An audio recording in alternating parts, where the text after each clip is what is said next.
go ahead and dive in and start explaining that concept, Jonathan. That's a big part of how Wall Street's been running us into a ditch for the last 30 years. The debt ceiling is not some sort of macroeconomic concept. The U.S. isn't really a great place, and it's not really the land of the free. Get 1,000 people together and let's go lay siege to City Hall.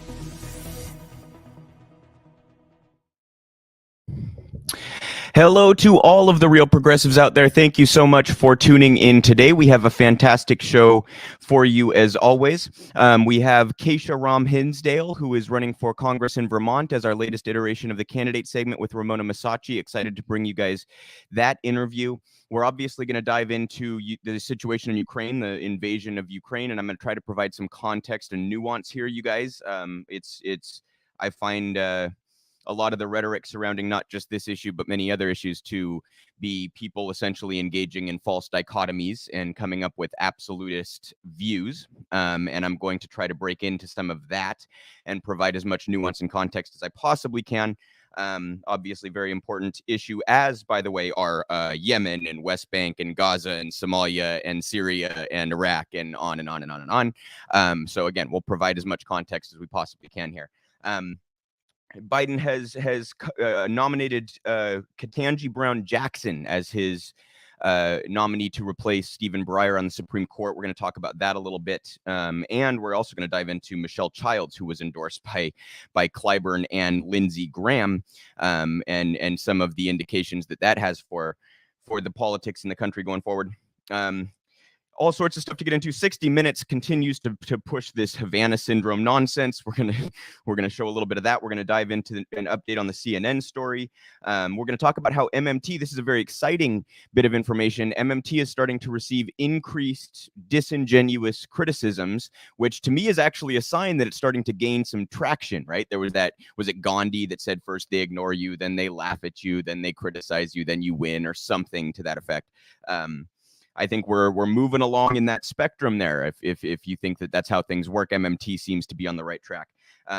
Trump's horrible failure of an attempt to launch a competitor to Twitter on social media. We're going to talk about that. We have our labor updated as always for you guys with More Perfect Union, talking about the wave of unionizations and strikes across the country. We're going to talk about the violence that Portland PD inflicted upon victims of a mass shooting. We got all sorts of stuff to talk about today. Biden's continued effort to privatize Medicare. Whole lot of stuff to get into. I do want to start, as always, with the RP plugs. You guys, realprogressives.org. If you want to find more of our fantastic content or learn more about our organization or get involved, we have articles there. You can find our podcast there. Make sure not to miss any of our excellent content. realprogressives.org/donate. If you would like to help us out, we are a nonprofit. We engage in media, education, activism, organizing, policy, etc. Every little bit does help. If you'd like to give us a donation there, realprogressives.org/donate.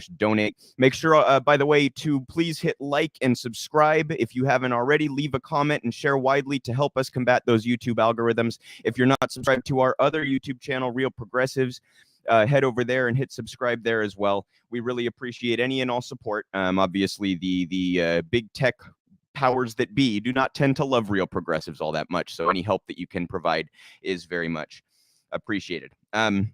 Obviously, where else can I start but Ukraine? It's what everybody is talking about right now, and it's a humongous deal. So, like I said, I apologize if I'm a little bit all over the place here, you guys, because I have so many different angles that I would like to cover. And I do really think that this is an example of people engaging in and projecting upon others the false dichotomies that the media, likes to take advantage of and create. Usually it's over a culture war issue. They create a false dichotomy, and then the fight is how they make their profits on viewership. They just continue propping up some stupid culture fight, and they know that's how they can bring in viewers, right? And I think that applies to issues of foreign policy too, even though it might not be so much of a culture war type of a topic. I think that we engage in false dichotomies here, you guys. We look at this and we have to find a good guy and a bad guy, and that's not how the world works at all. So if you're one of these people who thinks that the United States or Putin is somehow like a good faith, good actor, I just think you're wrong. And there's plenty of nuance to get into on that as well. I also do want to apologize, you guys. I was just wrong about this. I was not, inclined to believe that this scale of an invasion would occur. And the reason I was not inclined to believe that is because I don't believe the United States intelligence agencies, and I will not believe them going forward just because they're right 1 in 100 fucking times. That does not lend any credibility. So that's reason number one, is that they've been proven to be wrong on so many different issues, so many times in the past. Weapons of mass destruction being a rather prominent, rather recent one. Kabul's not going to fall, another rather prominent, rather recent one, right? So I'm not inclined to trust these sources at all. I'm certainly not inclined to take the Pentagon or the State Department's word for things or play stenographer for them like most of the media does. So I didn't. The evidence that this was going to happen was not entirely compelling to me for those reasons. And the other thing is that the Ukrainian Foreign Ministry themselves, the Ukrainian government, was sort of downplaying the possibility here and saying they weren't expecting a full scale invasion like this. So. I just want to apologize, you guys. I'm here to bring you guys the news, and I got this one wrong, flat out. And I would like to think that I'm big enough to come up here and apologize for that and acknowledge when I get something wrong. I got this wrong. The invasion did occur. So, but again, let's set the context here a little bit before we get into the details. So I'm going to give a couple of caveats for everything that I say here, because people tend to engage in false dichotomies. So if you start criticizing one side or another, they assume that you're siding with the other side. It's just nonsense. You guys, please break yourselves of that tendency. Okay. Obviously, first caveat, I do not support invasions or war regardless of who's perpetrating them. Okay, hundreds of people are dying in the Ukraine right now. I don't support that. What Vladimir Putin is doing is imperialism. It is not something that anyone on the left should support. Flat out, period, end of story. Okay, I recognize the context. Believe me, guys, we're going to get into that. But you should not support this invasion. Okay, and I stand in firm solidarity with the people of Ukraine and also with the people in Russia who are protesting this invasion. And we have a piece about that to dive into here as well. So that's the first caveat. But I do want to point out, you guys, that you all are seeing right now the extent of coverage that the situation in Ukraine is getting. And please, nobody take this as me minimizing the situation in Ukraine. But it's awfully, it's just disgusting, quite frankly, that this amount of coverage is given to Ukraine while we have spent how many years ignoring the genocide in Yemen, just as one example. You guys, there's a literal genocide going on. The UN says it is the worst catastrophe in the world in terms of human suffering is Yemen. So why does that get no attention in the mainstream press? Why aren't people calling for sanctions on the United States government and the Saudi government and the UAE? Why aren't we saying that we should take the United States off SWIFT because we're continuing to perpetuate a genocide against the Yemeni people? Why aren't there images of what's happening in Yemen constantly flooding social media and news networks? You have to point this context out if you really want to understand the entirety of any given situation. The same applies to West Bank. The same applies to Gaza. The same applies to Somalia. The same applies to Syria. The same applies to Iraq. The same applies to what we recently did in Libya. The same applies to the fact that millions of Afghans are starving right now because we have seized Afghan reserves. So I just want to make sure that it's put fully into context, you guys. For the United States, this alone is not a point. It's just context. This is not really, I'm not trying to say this justifies anything on behalf of Russia or Putin. But let's look at the United States history. For us to condemn others of violating international law, I mean, I'm sorry, we're by far the biggest perpetrator of violations of international law. What has our effect been around the world, you guys? Vietnam, Cambodia, South Korea, Indonesia, East Timor. What has our effect been around the world? I mentioned the Middle East, Syria, Iraq, Afghanistan, Libya, West Bank, Gaza. What has our effect been in Africa? If you want to go back to the African slave trade, I mean, even since then, Sudan, right? Somalia. I mean, what are we actually doing around the planet? What are our sanctions doing right now in Cuba and Iran? Illegal sanctions that are hitting civilians, okay? What have we done in Latin America, you guys? My God, Panama, Nicaragua, Chile, Argentina. I mean, we could just go on and fucking on and fucking on. Okay. So I do find it deeply hypocritical for the United States to, under the guise of international law, criticize another country or implement sanctions on another country when we are constantly committing war crimes and perpetrating this type of violence and offenses to international law. We have veto power at the UN. We constantly veto resolutions that condemn us and our allies for these actions. So that context, I feel, is necessary before we can dive in to the specifics about the Ukraine, okay? And I wanted to make sure to put that sort of out there before we get into some of these details.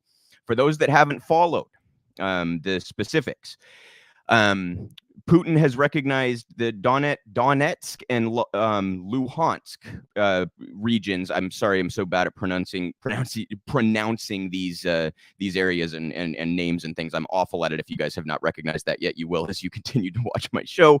Putin has recognized the independence of these regions, which are largely ethnically Russian regions in the eastern Ukraine. Okay. The invasion has gone beyond those regions. The invasion is seemingly all over the Ukraine. It's even in Kiev, and the Volodymyr Zelensky, president of Ukraine, is not running. I don't know if you guys have seen this. He's posting videos and screenshots of him in the streets in Kiev. So Ukraine is fighting back. Russia is continuing forward, but there are talks now of negotiations or discussions being had on the Belarusian border. We'll see if anything comes of that. But that's kind of just where things stand right now, I suppose you could say. And with that, I want to show you guys a handful of articles here that dive into some of the different angles. And again, you guys, I really do apologize if I'm all over the place. There's so many different things about this that I want to make sure to say. So I apologize if I'm coming off a little bit unorganized here. We are going to start with a Common Dreams piece about the potential for nuclear war here, which is, devastating and terrifying. Unacceptable and reckless. Putin puts Russian nuclear forces on special alert. We're horrified that Putin has escalated the potential for nuclear war, said one peace group. Russian President Vladimir Putin was condemned on Sunday after ordering his military to put its nuclear forces on special alert. The move, made in response to what Putin called aggressive statements by members of the North Atlantic Treaty Organization, makes it easier to launch nuclear weapons more quickly, though it doesn't necessarily mean that Russia intends to use them. According to BBC security correspondent Gordon Correra, Putin is likely trying to deter NATO support for Ukraine by creating fears over how far he is willing to go and creating ambiguity over what kind of support for Ukraine he will consider to be too much. Still, anti-war advocates expressed alarm and outrage over Putin's move and called for several level-headed negotiations to begin about a swift end to the conflict before it potentially spirals into a nuclear catastrophe. So obviously, you guys, in today's day and age, any sort of conflict has this horrifying potential of escalating to a degree where mass destruction occurs. And that shouldn't be downplayed here, right? This has potential to turn into something major. And they mentioned their NATO, and you guys, again, I'm so sorry I'm all over the place, but for another added bit of context, and I know I've brought this to my audience before, I know a number of you probably know this, but in case you don't know the backdrop, in 1990, James Baker made a promise to Russia. James Baker, then Secretary of State, he said NATO will not move 1 inch further east. You can go look at a map at how far east NATO has moved since the late 90s. So we've spent a quarter century moving NATO towards Russia, which is obviously aggression, you guys. Again, I want to be very clear. I'm not saying this to justify the invasion of Ukraine. I'm providing context. But that is very real context. And we know, as I've mentioned before, how the United States would respond to this kind of behavior if the tables were turned. Just go look at the Cuban Missile Crisis, okay? Imagine if Russia was like arming neo-Nazis in Canada or something that wanted to, like, I mean, we're escalating this in so many different ways, and that part gets totally left out of the discussion, right?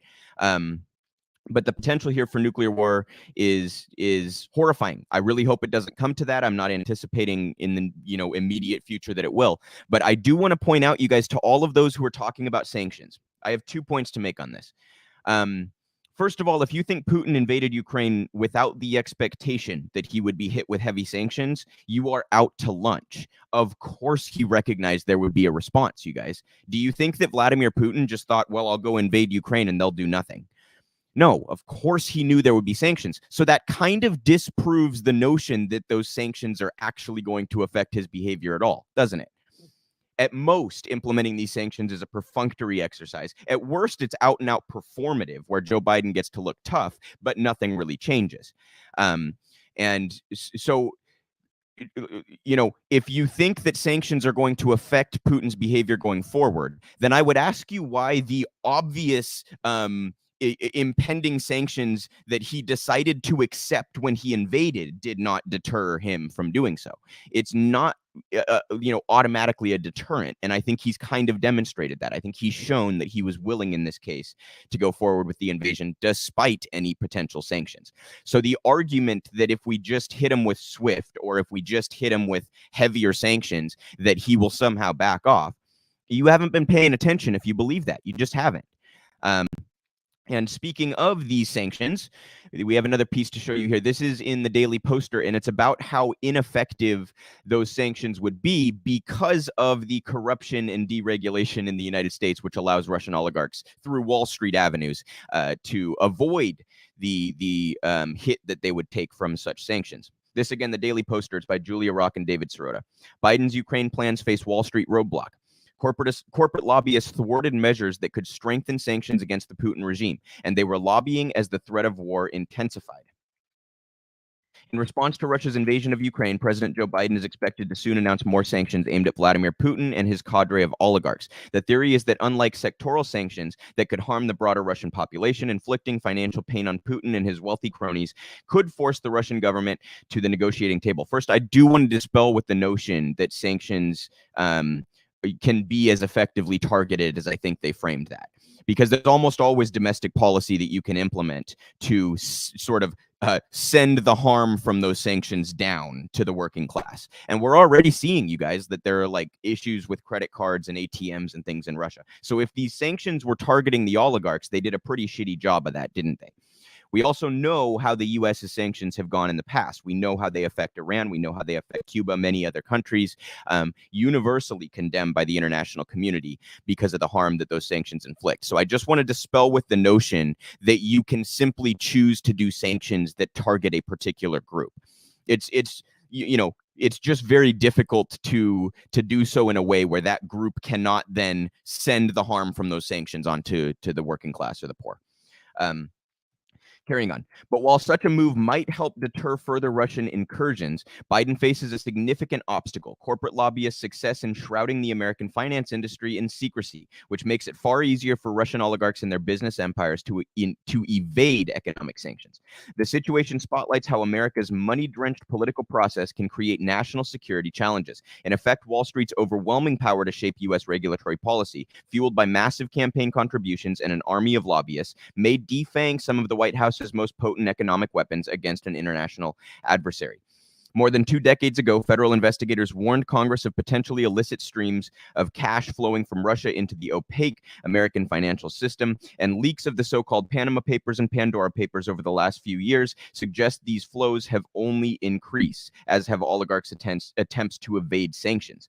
Of late, law enforcement officials and sanctions experts have been sounding ever louder alarms about weak transparency and disclosure requirements, specifically in the most opaque corners of the economy: private equity firms, hedge funds, shell companies, and investment vehicles such as real estate funds and art assets. And because such entities target high net worth individuals as clients, disclosure loopholes for them could particularly undermine oligarch-focused sanctions. Biden doesn't need Congress to crack down on money laundering through such shadowy conduits.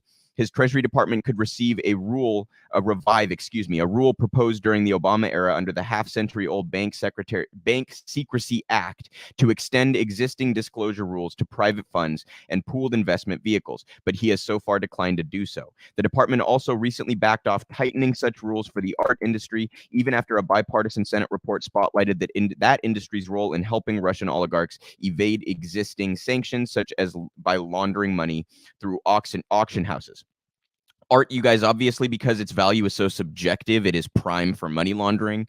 It's just one of those things. There's not really much you can do about that, at least at the structural level, because, again, its value is very subjective.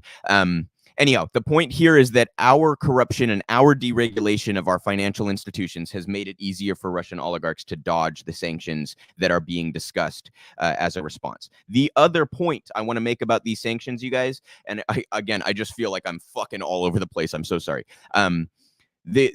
We act as though if we just cut them off SWIFT or something, that would be the end of it. Guys, Escalation is escalation. If we cut them off of SWIFT or go with heavier sanctions, there will be a response from Russia. They won't just do nothing. There'll be a further response. And if you continue down this path where you just keep on implementing sanctions and arming rebel groups that oppose Russia and this kind of thing, keep pushing NATO east, etc., if you just continue all of the aggression in different ways, all you're going to do is continue escalating towards a nuclear war, towards a hot war on the ground with American troops. Okay, so the idea that we can just hit them hard enough that it like ends the whole thing, that's nonsense, you guys. That's nonsense. When you're talking about international relations, the opponents or the other countries, other nations, other leaders, they also have a say in how things go. The United States seems to think that we can just sort of dictate the way that the world responds to our actions. It's not as though you implement SWIFT sanctions and then boom, Russia throws their hands up, fine, we're done.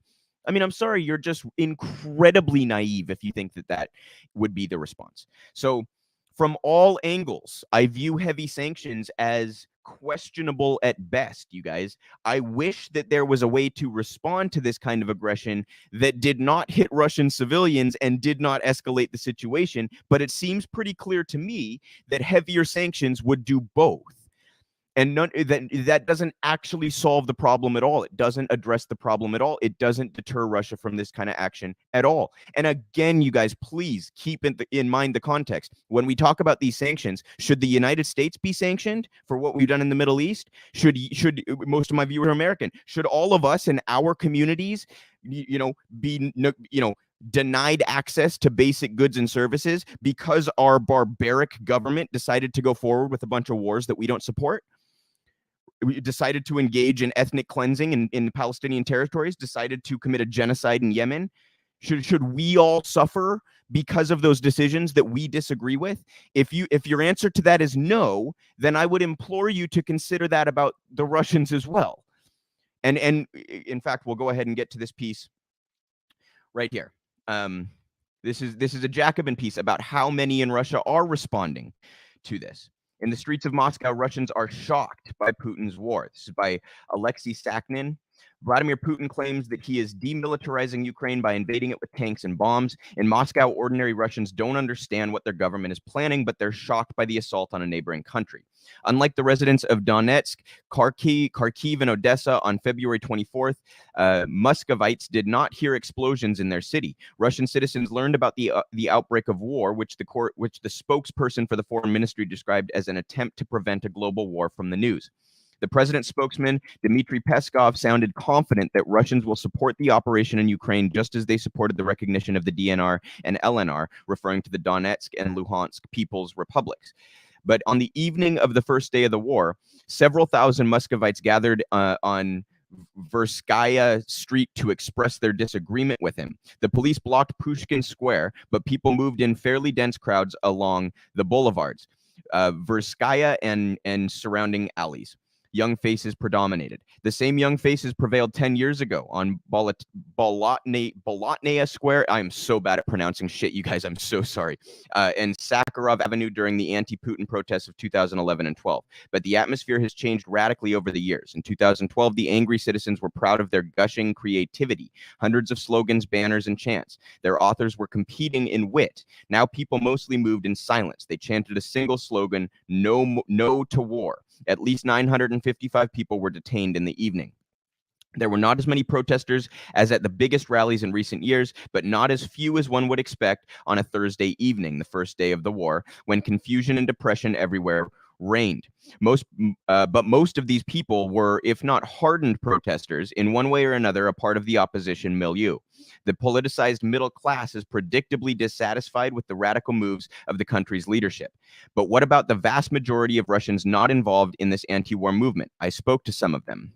Who needs war? Of course I am against the war, says a mother walking with her children in Tagansky Park. Who needs war? I feel very sorry for the people. I cried all day today. I'm afraid for my children. What will happen to them? Her two children, who look about 6 and 8 years old, meanwhile, happily run around us. But at one point, the boy stops, snuggles up to his mother, and asks, Mom, can Snoop become a service dog so that he can protect us? I walked from Taganskaya Square to the Pokrovsky Monastery near, I'm not even going to try with that one, you guys. I approached all kinds of people, young girls, grannies selling flowers, workers in yellow municipal vests, and pilgrims going to worship Saint Matrona of Moscow. I asked a few simple questions. Almost everyone readily answered. There were those who came up to me themselves. Many spoke hastily as if they were finally breaking a vow of silence. Very bad, said two girls of about 18. Very bad. Continues on here. So I wanted to make the point here that those who are calling for sanctions against Russia are, if you're in a country where you oppose this kind of violence and your government continues to go forward with it, and yet you still think that sanctions that are going to hit the Russian civilians is a reasonable response. I mean, I just don't know what to say to you. I think you're engaging in rank hypocrisy. So it's, again, you guys, it's not that like I wish I could snap my fingers and stop this invasion. I don't want war anywhere. I don't want people being killed systemically anywhere. Okay, if I could snap my fingers and make it end, I really sincerely would. But that's just not how war works. It's just not. There is often not a perfect answer to something like this. And for the West to treat this as though there are only two options, and those options are a hot war or heavy sanctions, I think that is irresponsible, and I think it's to decontextualize the whole conversation and totally ignore the role that we have had in this. Okay. And speaking of the role that we have had in this, again, you guys, I'm so sorry I'm bouncing all over the place. It's just too much to fucking for those that did not follow, in 2014, the CIA helped instigate a right-wing coup in Ukraine, and the government that was installed was not so friendly, to put it lightly, to ethnically Russian separatists in eastern Ukraine. Okay, now they're also, to be totally clear, you guys, I'm reticent to believe some of the reporting that I see on both sides of this, because I know that there is ample disinformation going around on both sides. So but it's pretty clear that the new Ukrainian government, as of the last 8 years, has not been friendly to the ethnically Russian population in its eastern regions. So that's escalation. That's escalation. If I mean, we've seen, just look at how the U.S. has gone nuts for 6 years about Russiagate, right? That all started 2 years after we installed a right-wing puppet in Ukraine, neighboring on Russia, fully well knowing that that's escalating with Russia. Okay, so again, please keep this context in mind, you guys. We've spent weeks arming neo-Nazis in the Ukraine. Richard Engel and NBC News highlighted this and glorified it. You guys, they literally had the fucking patches on their shoulder with the lightning bolt S. And we glorified that we're arming and supporting these groups. That is obvious escalation and aggression against Russia. Again, you have to keep that context in mind. Now, to be clear, I'm not suggesting that any of these one single things could have prevented this. I'm not suggesting that. I'm putting all of the context out there because I feel a lot of it is left out of the discussion in the mainstream press. Okay. So to again provide a little bit further context, you guys, and it's not to do whataboutism, it's not to do any of that. I just feel that this part of the discussion is completely left out, and the United States gets treated like some innocent bystander that's just here to help, and that couldn't be a bigger crock of shit, and I hope my audience knows that. We have another Common Dreams article here to show you guys, and this is about what the United States was also doing at the beginning of this invasion. It's by Kenny Stansel. U.S. bombed Somalia amid Russian invasion of Ukraine. You do not, in fact, have to choose between American and Russian imperialism, wrote one anti-war reporter. The correct choice is to detest and resist both. Just before Russian President Vladimir Putin launched his full-scale military assault on Ukraine, which has drawn accusations of potential war crimes and received global condemnation, the United States hit Somalia with the latest drone attack in its 15-year war against the impoverished nation. In a statement released Wednesday, the U.S. Africa Command, AFRICOM, said its Tuesday airstrike targeted suspected al-Shabaab militants after they attacked partner forces in a remote location near Dabubal. The first known U.S. airstrike in Somalia in 2022 was the fifth since the start of President Joe Biden's tenure in the White House. Quote, before him, Donald Trump escalated the U.S. war in Somalia like no one else had, bombing the country more in the first 2 years of his presidency than Barack Obama had in 8, all the way up to January 9th, 2021. I just want to note, you guys, look at how that quote is framed. They casually admit that we've been bombing Somalia for 3 fucking administrations, but the way they try to frame it is that, oh, it was Trump that escalated. Why was Obama bombing them to start with? Okay, just the framing just really bothers me. Journalist and author Spencer Ackerman wrote Thursday on his Forever Wars blog. George W. Bush plunged the U.S. into conflict in Somalia in the first place in 2006. So technically, there were 2 years on the end of Bush's term, too. So you got 4 straight administrations that have done this. And he has a full quote there. Writing as Russia's bombardment of Ukraine killed dozens of civilians and produced thousands of refugees, Ackerman stressed that he was not engaging in facile whataboutism. And please, the caveat, you guys, I'm not trying to say it's okay that Russia does this because we do it. That's insane. That's not an argument. That's not what I'm saying.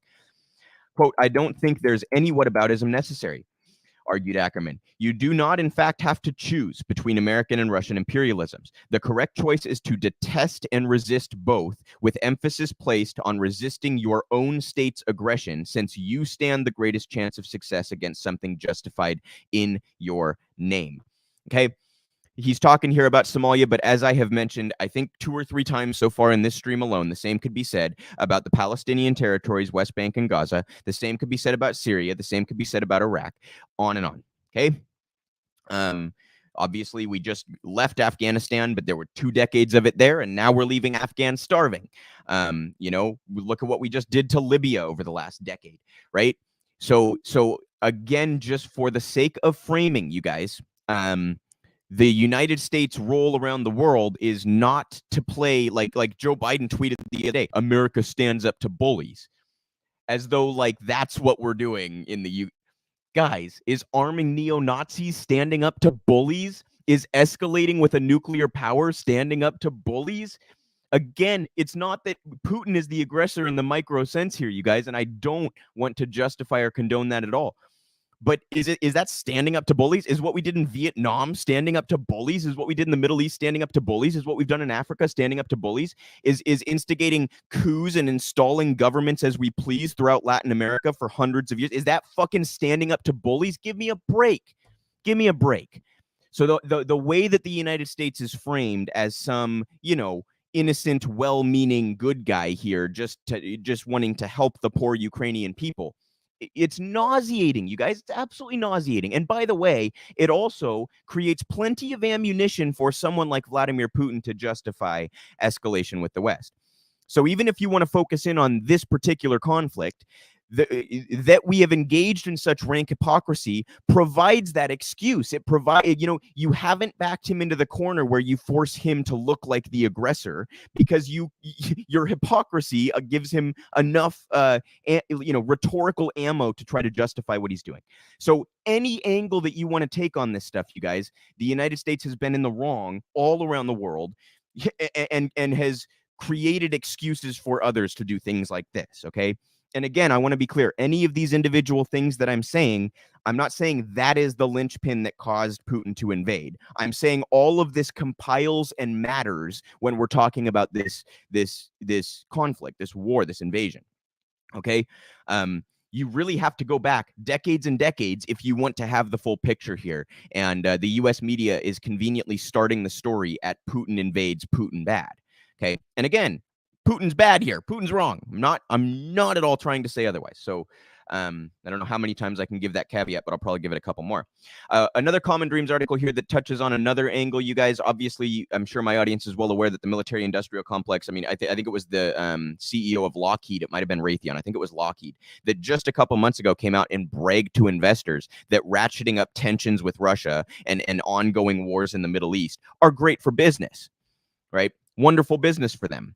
The genocide in Yemen. Who cares about the Yemeni people? We get to sell some airplanes and missiles, right? BAE Systems gets to sell some weapons, and Boeing and Lockheed, and they get to sell some planes. Northrop Grumman gets to make some fucking money. So, right? So that also is a very important piece of context here, that for decades, when we had an opportunity to calm things down, whether it be with Russia or any other power, there is this part of the incentive that's built in that is always going to benefit from ratcheting up tensions and escalating. And there's no doubt that that has had a profound impact on U.S. foreign policy, because a lot of our Defense Department and a lot of the people in the State Department are coming straight from weapons manufacturers and military contractors, rotating door corruption. So, in addition to the military aspect, this in Common Dreams is talking about the big oil aspect, and how they are attempting to exploit this invasion. Big oil is trying to profit from the war in Ukraine. The fossil fuel industry should be forced to fund the clean energy transition, not allowed to make even more money as the Ukrainian people suffer. Putin's tanks had barely crossed the border into Ukraine before the American Petroleum Institute was out on Twitter attempting to exploit the crisis. Without even a word of solidarity for the people of Ukraine, API launched into a set of 4 demands for the White House, all of which would benefit the industry while providing no help to Europe or Ukraine. We saw API and their allies in the GOP use the same playbook during the early days of the COVID-19 pandemic, when they issued a long list of demands for the Trump administration, who was all too happy to turn the pandemic relief package into a multi-billion-dollar handout to big oil. This time, we can't let them get away with it. That starts with loudly and publicly debunking their arguments and then pivoting to our own real solutions to the energy issues surrounding the conflict and the ongoing climate emergency. First, API called on the White House to release permits for more drilling on federal lands. This is absurd. Nearly 13 million acres of public lands are already leased for oil and gas development, and the industry has stockpiled thousands of unused leases they bought at rock bottom prices. The reason the industry wants more land isn't to rush oil and gas to Ukraine, but so they can claim more reserves and inflate their perceived value. It's a land grab, pure and simple. Second, since polluting on land isn't enough when you can also pollute on water, API called on the White House to issue a new 5-year offshore leasing plan. The Biden administration already made the mistake of holding the largest offshore lease sale in U.S. history, but a judge threw it out. We covered this just a few weeks ago because it lacked any meaningful climate analysis. Either way, it's never enough for big oil. They want to guarantee that they'll keep being able to expand in the Gulf of Mexico and beyond. How a 5-year plan could possibly have any relevance to an immediate conflict is a mystery, but of course that isn't really the point. Third, API demanded the administration accelerate energy infrastructure permitting. This, of course, is the industry's answer to everything. When in doubt, build more pipelines. The energy infrastructure API is talking about isn't the solar panels and wind turbines that could help free us from our dependence on fossil fuels, but the pipelines, refineries, and export facilities that will only deepen our addiction.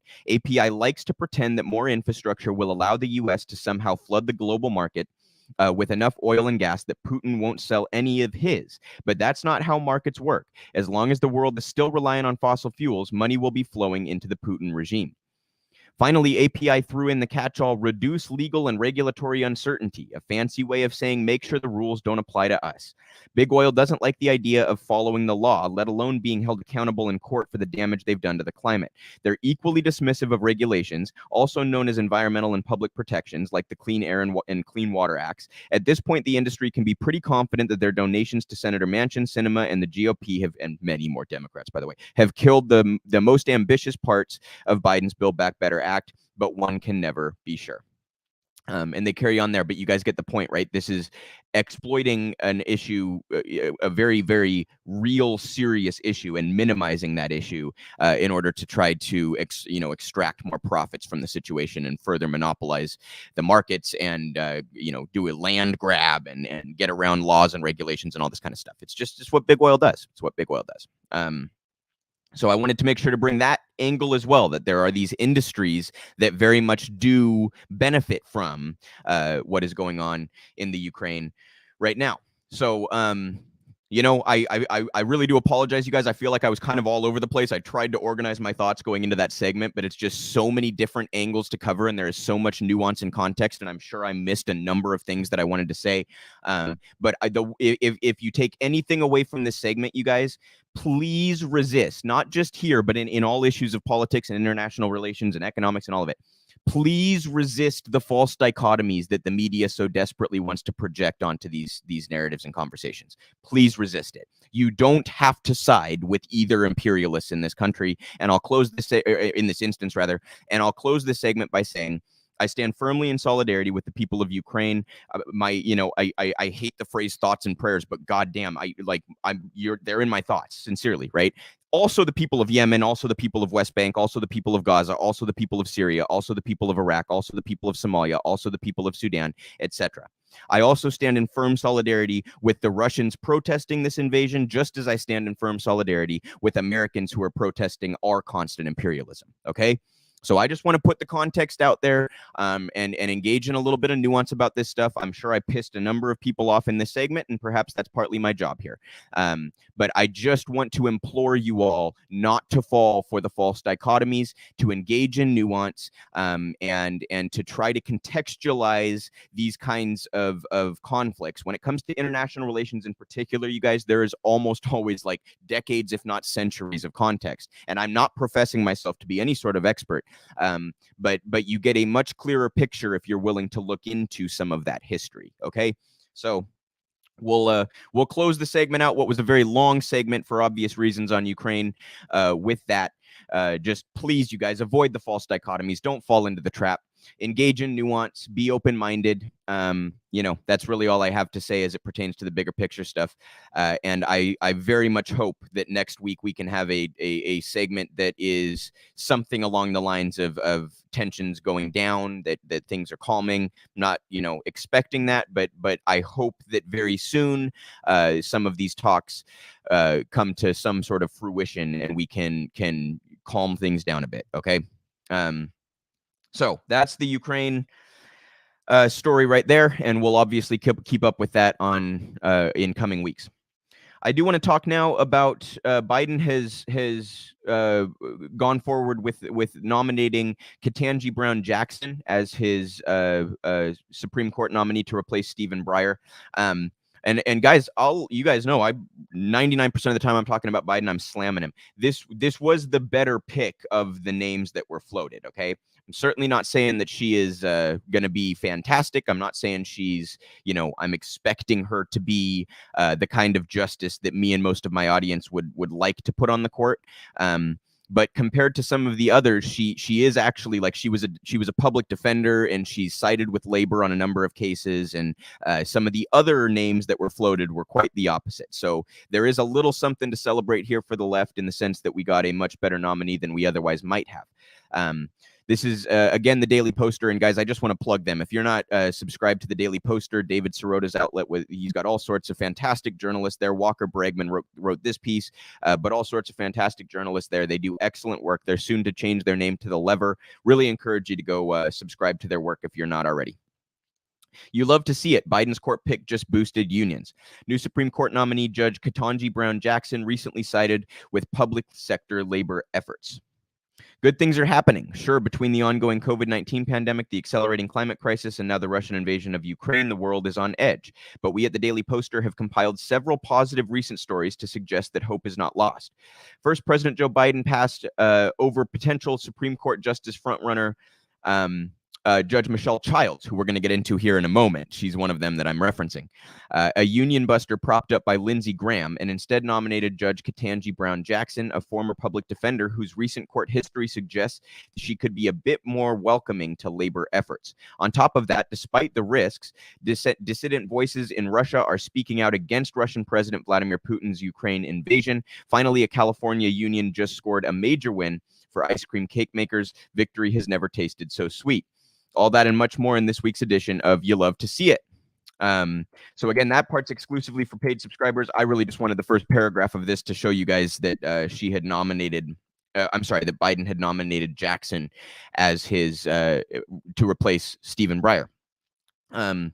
And again, the other names that were floated, Michelle Childs got a lot of momentum because she was endorsed both by Jim Clyburn, who has a lot of influence over the mainstream Democratic Party. Obviously, the role he played in 2020 in making Biden the nominee. He has a lot of he holds a lot of weight in the Democratic Party. Unfortunately, very unfortunately, Jim Clyburn long ago was a civil rights hero and has unfortunately turned into one of the most corrupt conservative Democrats in all of Congress. He takes more big pharma money than anybody else in the House. and legislates accordingly, I guess you could say. But we're going to get into a couple of things here about Michelle Childs. I still did want to cover this, even though she wasn't nominated, because I do think it's still relevant that these kinds of forces will act, right? When there's a power vacuum, like a Supreme Court justice stepping down, you will have the Clyburns and Lindsey Grahams of the world come out and endorse the Michelle Childs of the world. So I do think it's still worth covering and taking you guys through a little bit of her record. This is ABC. Labor issues complicate Judge J. Michelle Childs' Supreme Court candidacy. Liberal groups warn it would actively organize against Childs if she's picked. The very career experience that makes Supreme Court candidate Judge J. Michelle Childs attractive to both the Democrats and Republicans may now be complicating her potential nomination, as some labor and progressive groups warn the White House that her appointment would break President Joe Biden's promise to be the most pro-union president in history.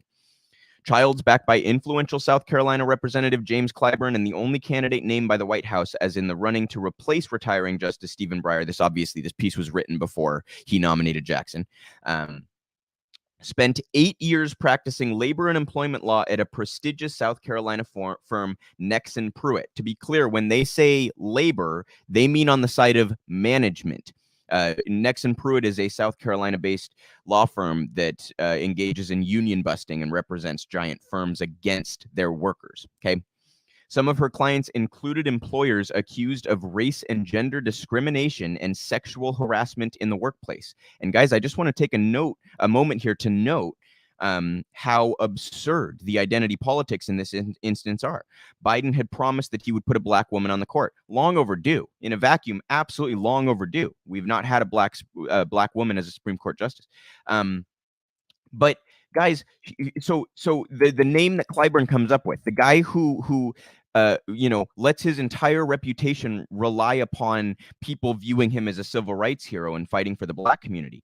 This guy picks a woman who defended employers against racial discrimination suits. Do you see how run amok the identity politics has gotten in this party? It's to the point now where you can appoint a black person who has spent their career screwing over the black community, and you can call it progress.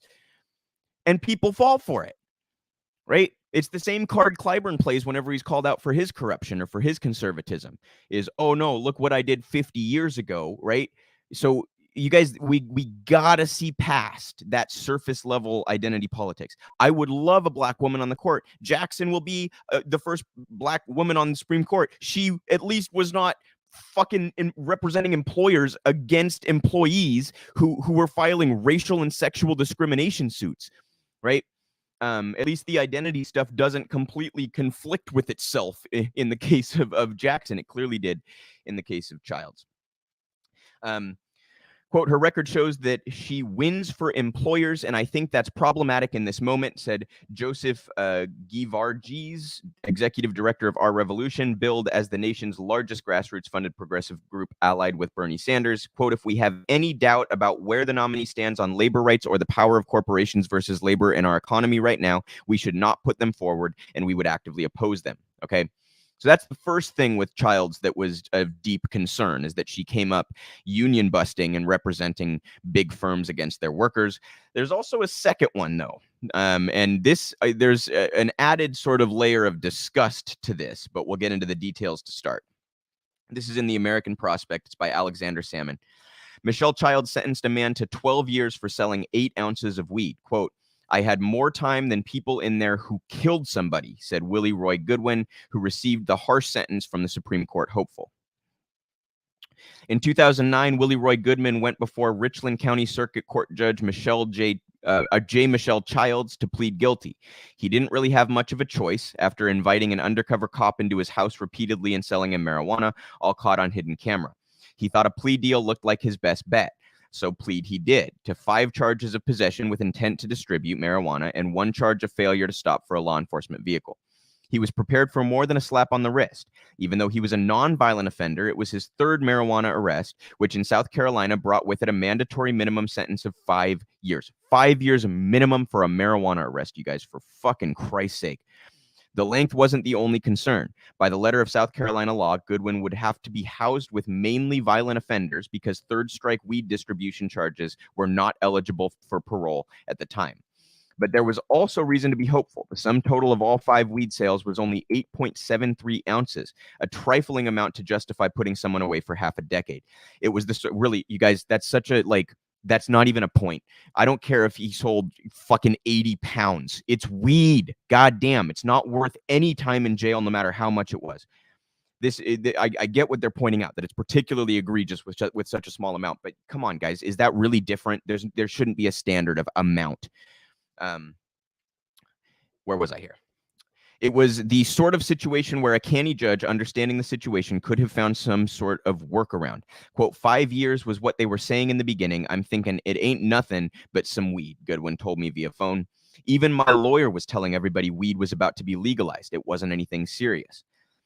So they go on to talk about how he was serving 12 years with murderers, and he said that a lot of the murderers were in there on lesser sentences than his sentence for a marijuana charge.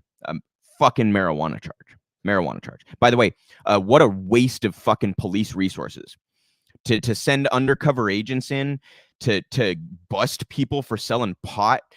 You know, so the next time police departments turn around and try to act like defunding the police is going to cut into their ability to deal with violent crime, maybe you could ask them why they divert so much of their resources to stupid shit like this. You want to stop violent crime? Take the egregious amount of money, the copious amounts of money that we're already giving you, and direct it to violent crime instead of towards this guy for selling fucking pot. So that's one point. The second point, and I mentioned an added layer of disgust as it pertains to Michelle Childs here. She very clearly threw the book at Willie, specifically because she was being considered for an appointment to the federal judiciary, an appointment with which Barack Obama then gave her almost immediately after she sentenced this guy to 12 years for pot. So her incentive was not actually to do right by the defendant or to follow the letter of the law, right? Or engage in the nonsense formalism that we like to think our justice system operates on. Nothing of the sort. Her incentive was pretty clearly to throw the book at this dude to prove that she's a law and order, tough on crime type of judge, so that Obama would appoint her, and appoint her he did. So that's how you get on the federal court in the United States. You engage in stuff that the community would despise and find to be barbaric, but you do so because the perception is then that you're tough on crime, and even the Democratic Party will then reward you for such findings. So just a whole bunch of layers of disgust to Michelle Childs' career and her decision in this particular case. And one more thing, this is about exactly what we were just reading about. It's just a comparison here by Alec Karakatsanis. Really encourage you guys, add a quality Alec if you're not following him. He's an attorney who points out how the media, plays stenographer for police departments and misrepresents crime and uses hyperbole to scare civilians into supporting police and this kind of thing. Tweets, it takes enormous cruelty to put a human being in a cage for 12 years for possessing the marijuana plant. We live in a society in which people capable of such an act of cruelty are discussed as good people for important jobs. Indeed, they are the only people discussed. And he's sharing a tweet here from Daniel Boguslaw, who says, the man on the left got, that's Willie, the man on the left got 12 years for 8 ounces of weed. The man on the right paid a fine for 30 federal crimes. They shared the same judge, Michelle Childs. Now take a look at those people and tell me you don't know exactly why Willie had the book thrown at him, and this asshole on the right gets to get away with 30 federal violations. That is the justice system in a snapshot, is what that is. And the fact that even today, the Democrats were considering rewarding Michelle Childs for this conduct with a Supreme Court nomination should tell you a whole heck of a lot about Joe Biden and the Democrats. And Jim Clyburn, who, it's also worth noting, Michelle Childs happens to be from South Carolina. You think Jim Clyburn is really just putting forth who he thinks is the best nominee? Come on. He's playing inside politics like he's done for decades. And it's just nauseating. And with Clyburn, I find it particularly nauseating because he hides behind his past and he hides behind the identity politics. And I just think that's even worse because you're also minimizing what continues to be a serious problem.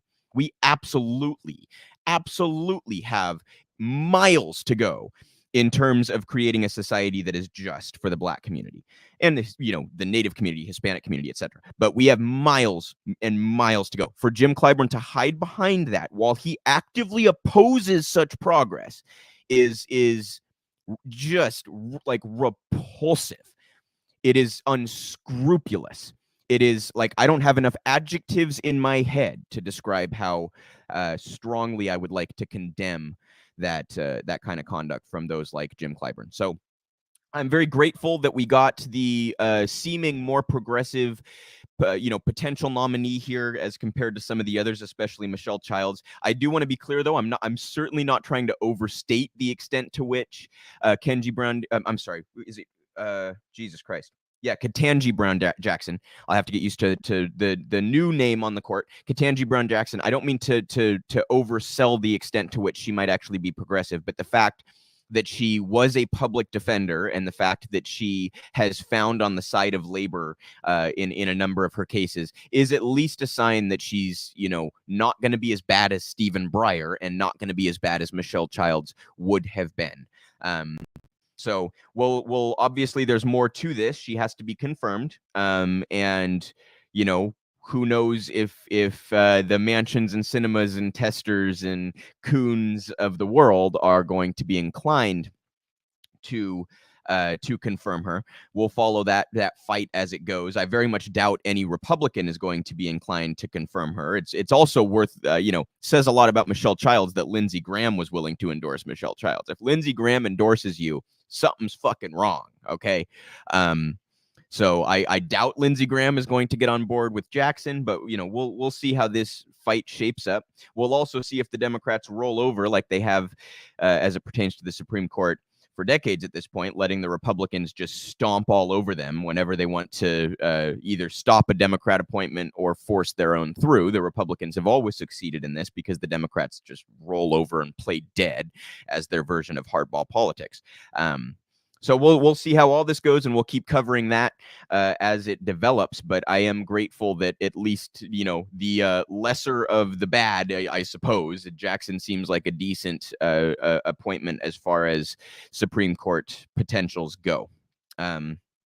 So want to talk a little bit about Havana Syndrome. For those that haven't followed this, you guys, there was this whole paranoid conspiracy among the intelligence community that United States people working in diplomacy and intelligence for the United States who were living elsewhere are being targeted by some sort of noise weapon, and the first claims of this came out of Havana, so they're calling it Havana Syndrome. The CIA themselves have come out and said, this is nonsense. There's no basis for this. We can't find any evidence to back this up. Yet 60 Minutes still went forward with an entire piece about it. So it's like they play stenographer for the intelligence community, even when the intelligence community contradicts themselves. They're still just like, no, we're going to push forward with this conspiratorial paranoid nonsense, right?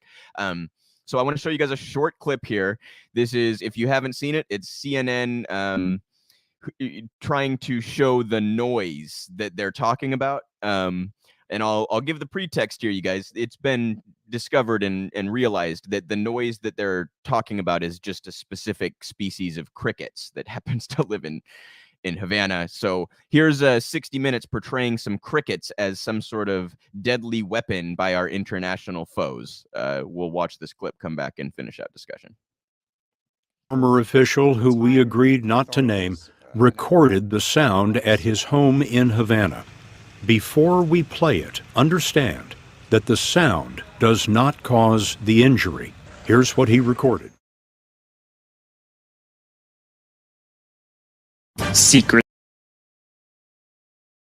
So I don't know how well you guys could hear that. There's just the little whine kind of a sound. And again, it was found, and people posted videos of the crickets. It's a specific type of cricket that makes this sound. But 60 Minutes runs forward with it. And guys, I just really want to point out, like, there are plenty of independent sources who parrot disinformation and get things wrong and misframe things. And we should always condemn misinformation. We should always condemn irresponsible reporting and that kind of thing. For 60 Minutes to not do a fucking 30-second Google search about this before they went forward with this report is so outrageous, and it tells you everything you need to know about their built-in incentives and what actually drives their coverage decisions.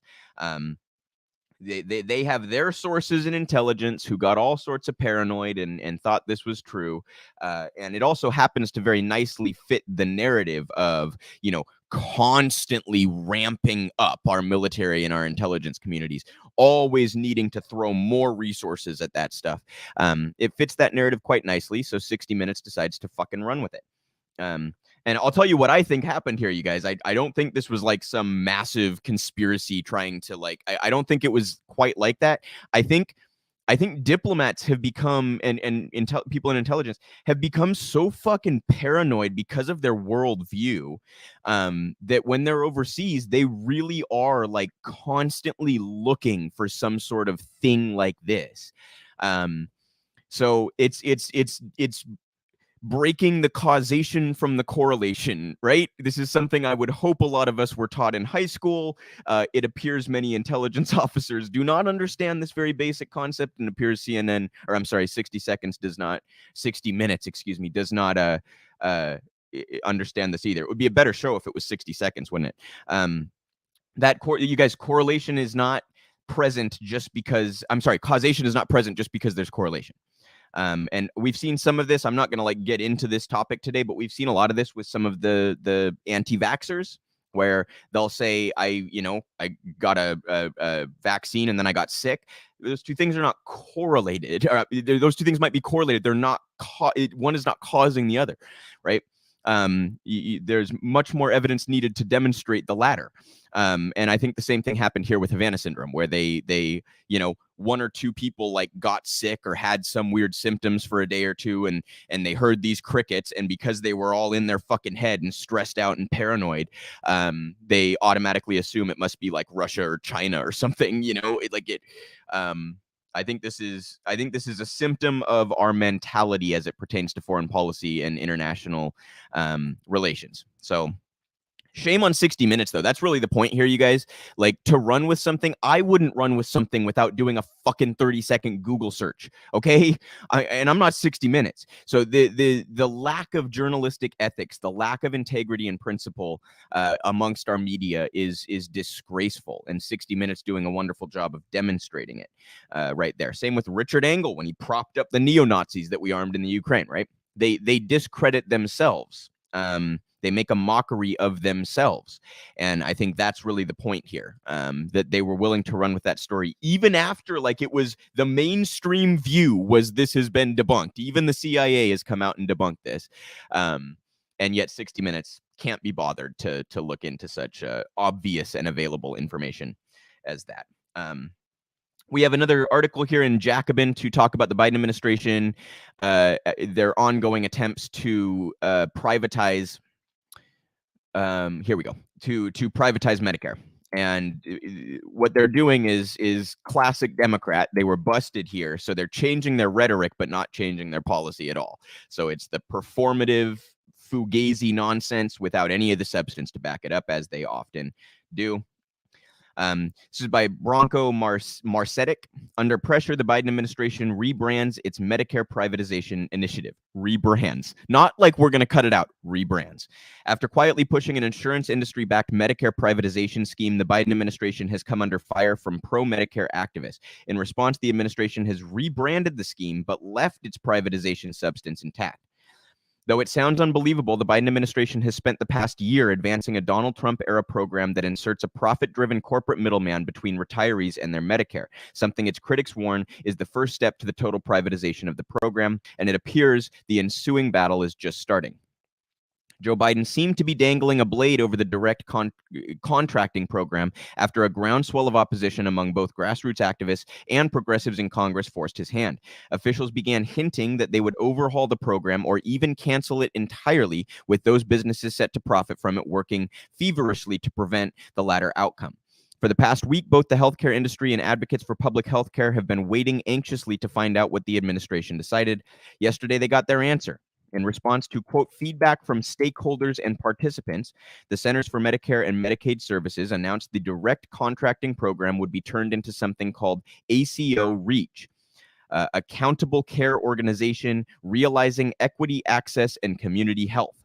So what they did is they put an acronym out there that sounds somewhat like progressive-ish, and continued the privatization scheme under that acronym. It's classic Democrat. They never think the problem is their lack of action or the substance of their shittiness. They always think it's just like a PR problem.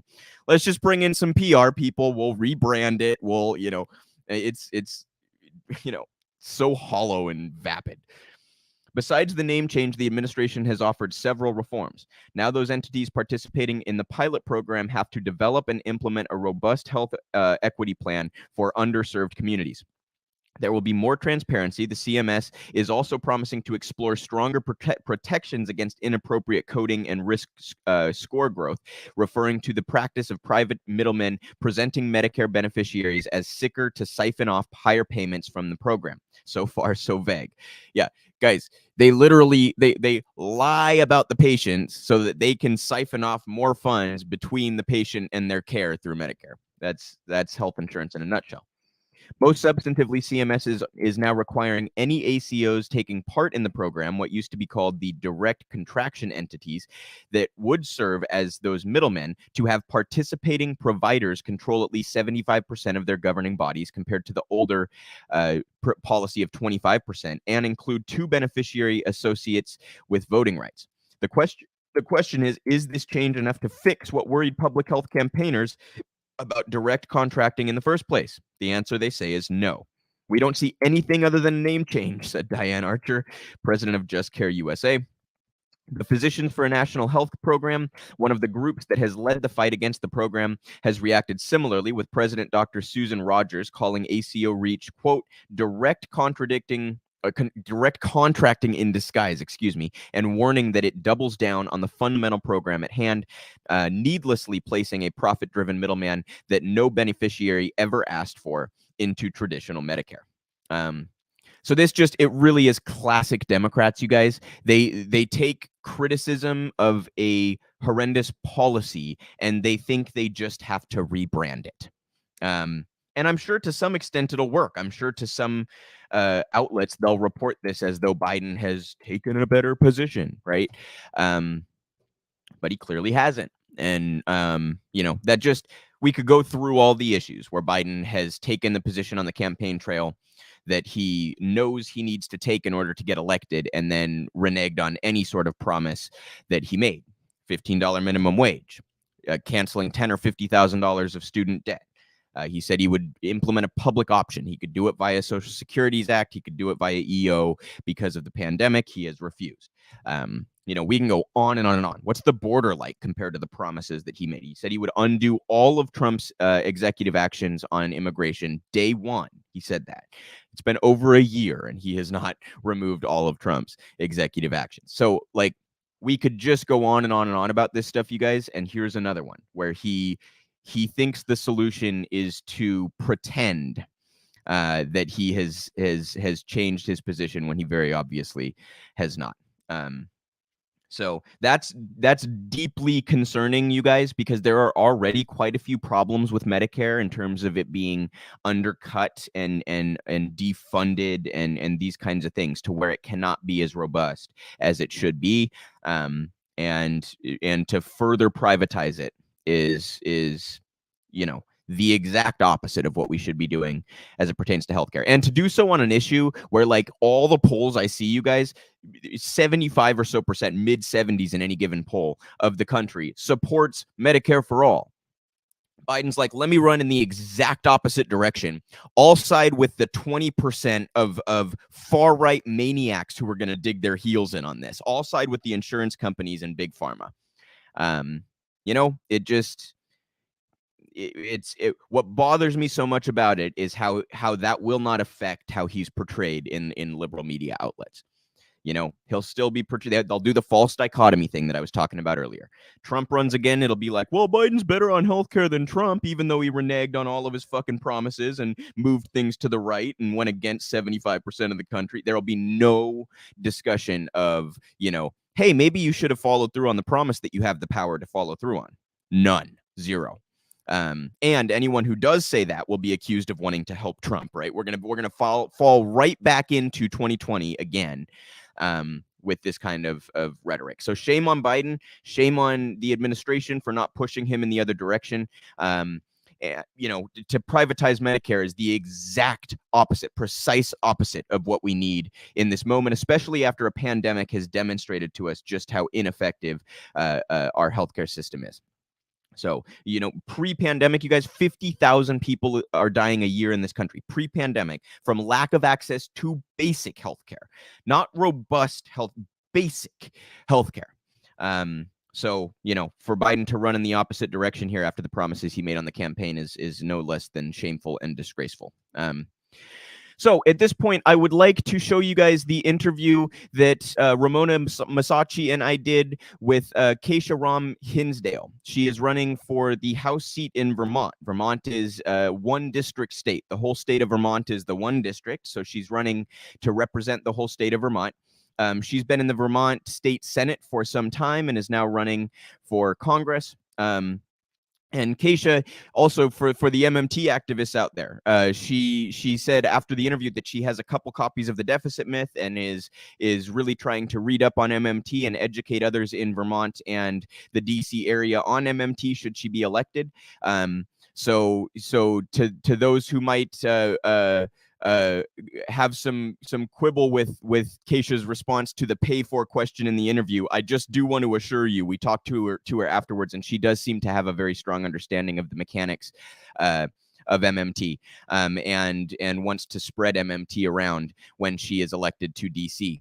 So this is Kesha Ram Hinsdale discussing her campaign for Congress. And for anyone interested, I threw her website in the description box. It's also up on the screen, as well as her Twitter handle. So if you're interested in looking into her campaign, those are the resources to do so. Huge thanks to Ramona Massachi, as always, for joining every week to participate in these interviews. This was a really great discussion. So here's to hoping Kesha can pull that out and become a member of Congress here this year. This is Kesha Ram Hinsdale on her congressional campaign. Very happy to be back with our latest candidate segment with Ramona Massachi. We're here with Kesha Ram Hinsdale from Vermont. Kesha, thank you so much for taking the time to be here today. Thanks for having me, Luke and Ramona. It's a privilege. Of course. If you just wanted to start by giving the audience a little introduction, what brought you into politics? What's your background like? That kind of thing.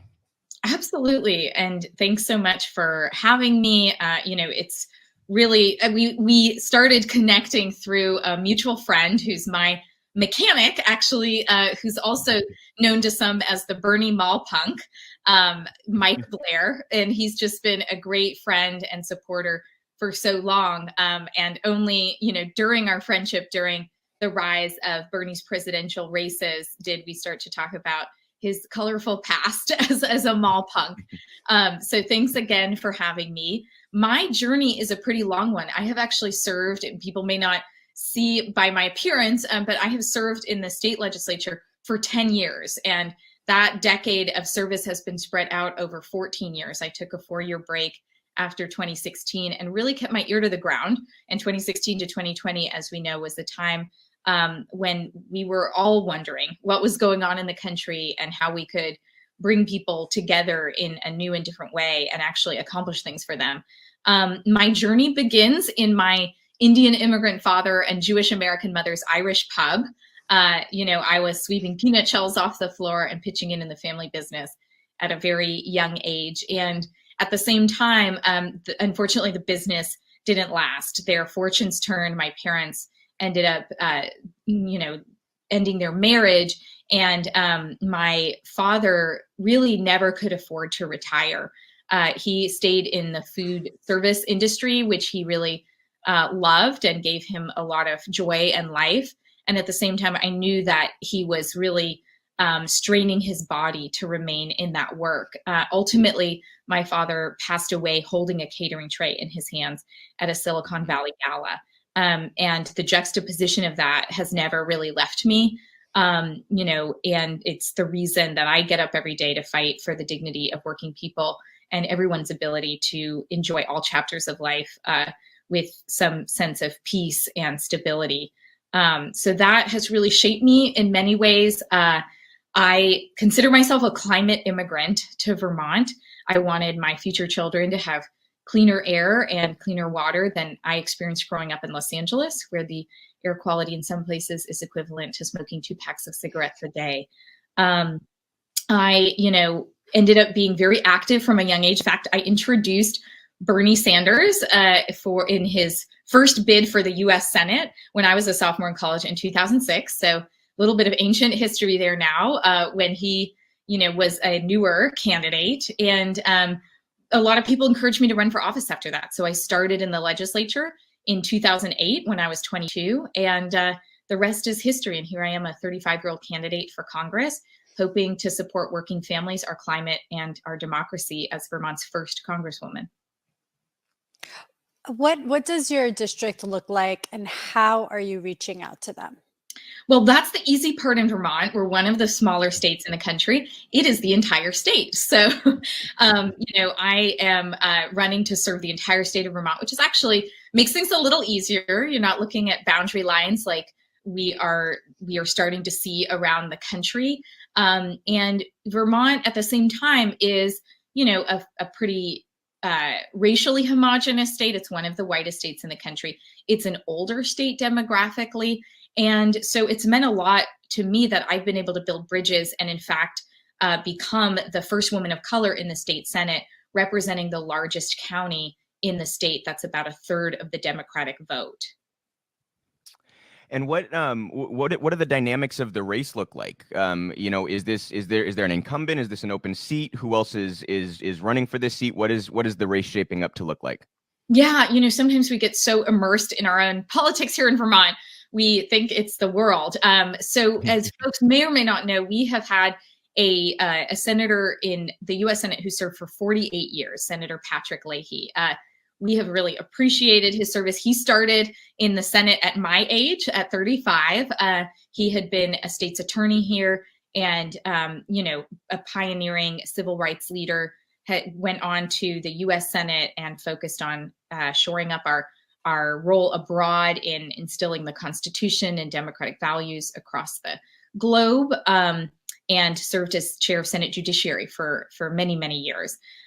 He is retiring after 48 years, and that has left a vacant seat alongside Senator Bernie Sanders that currently it looks like our one member of Congress is likely to be the front runner for and remain the front runner, Congressman Peter Welch.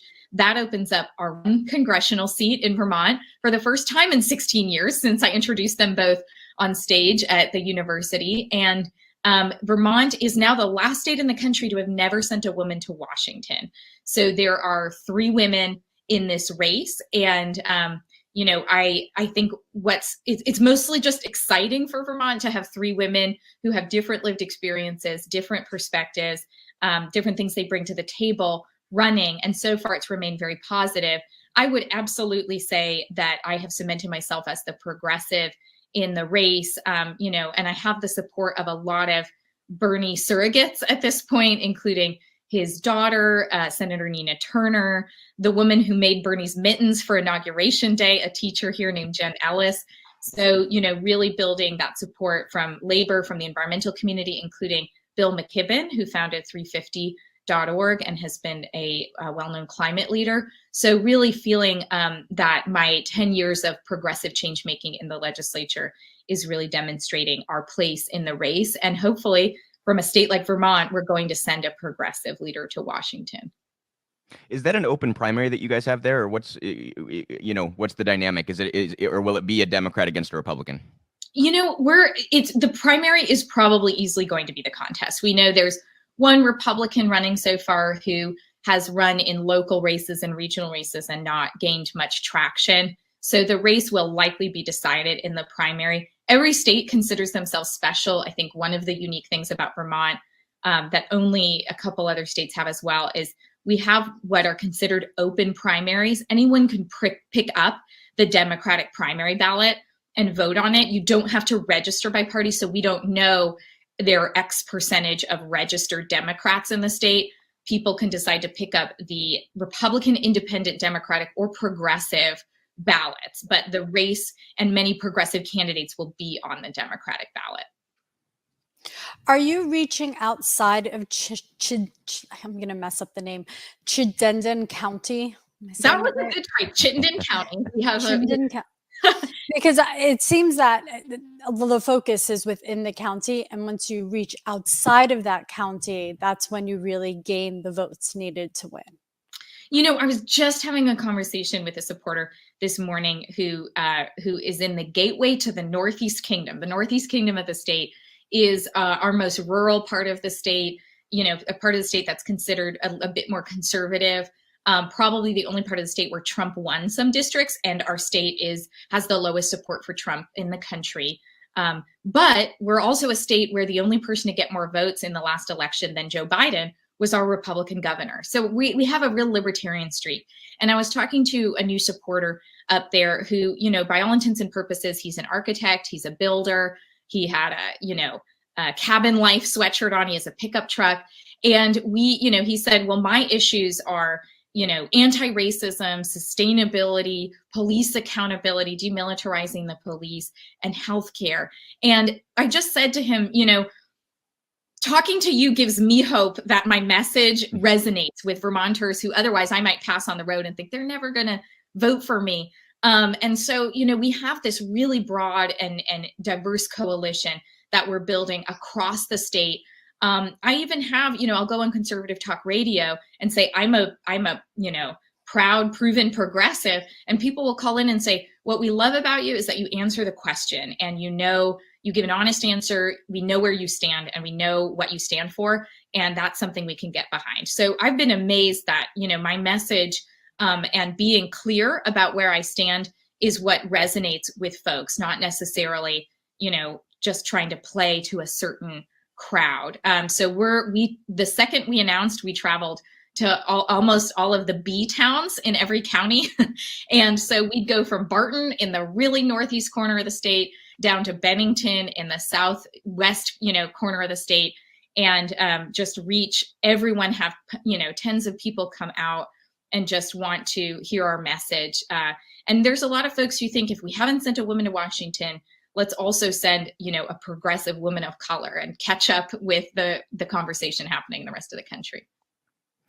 Absolutely. How are you guys addressing? I'm sure that there's some challenges in a pandemic trying to run a campaign. I mean, I've talked to a number of candidates that have struggled with, for a lot of grassroots candidates, having that door knocking and the volunteers that really can be kind of the lifeblood of the campaign. How are you able to get around some of those challenges, and how are you reaching voters?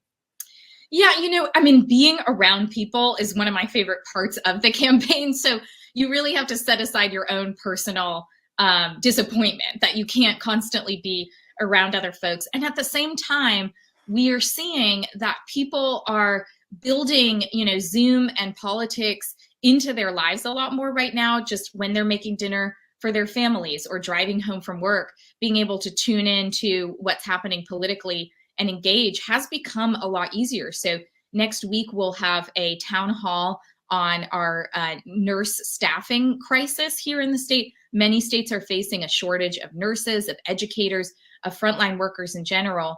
And Vermont is one of the hardest hit in terms of nursing staff.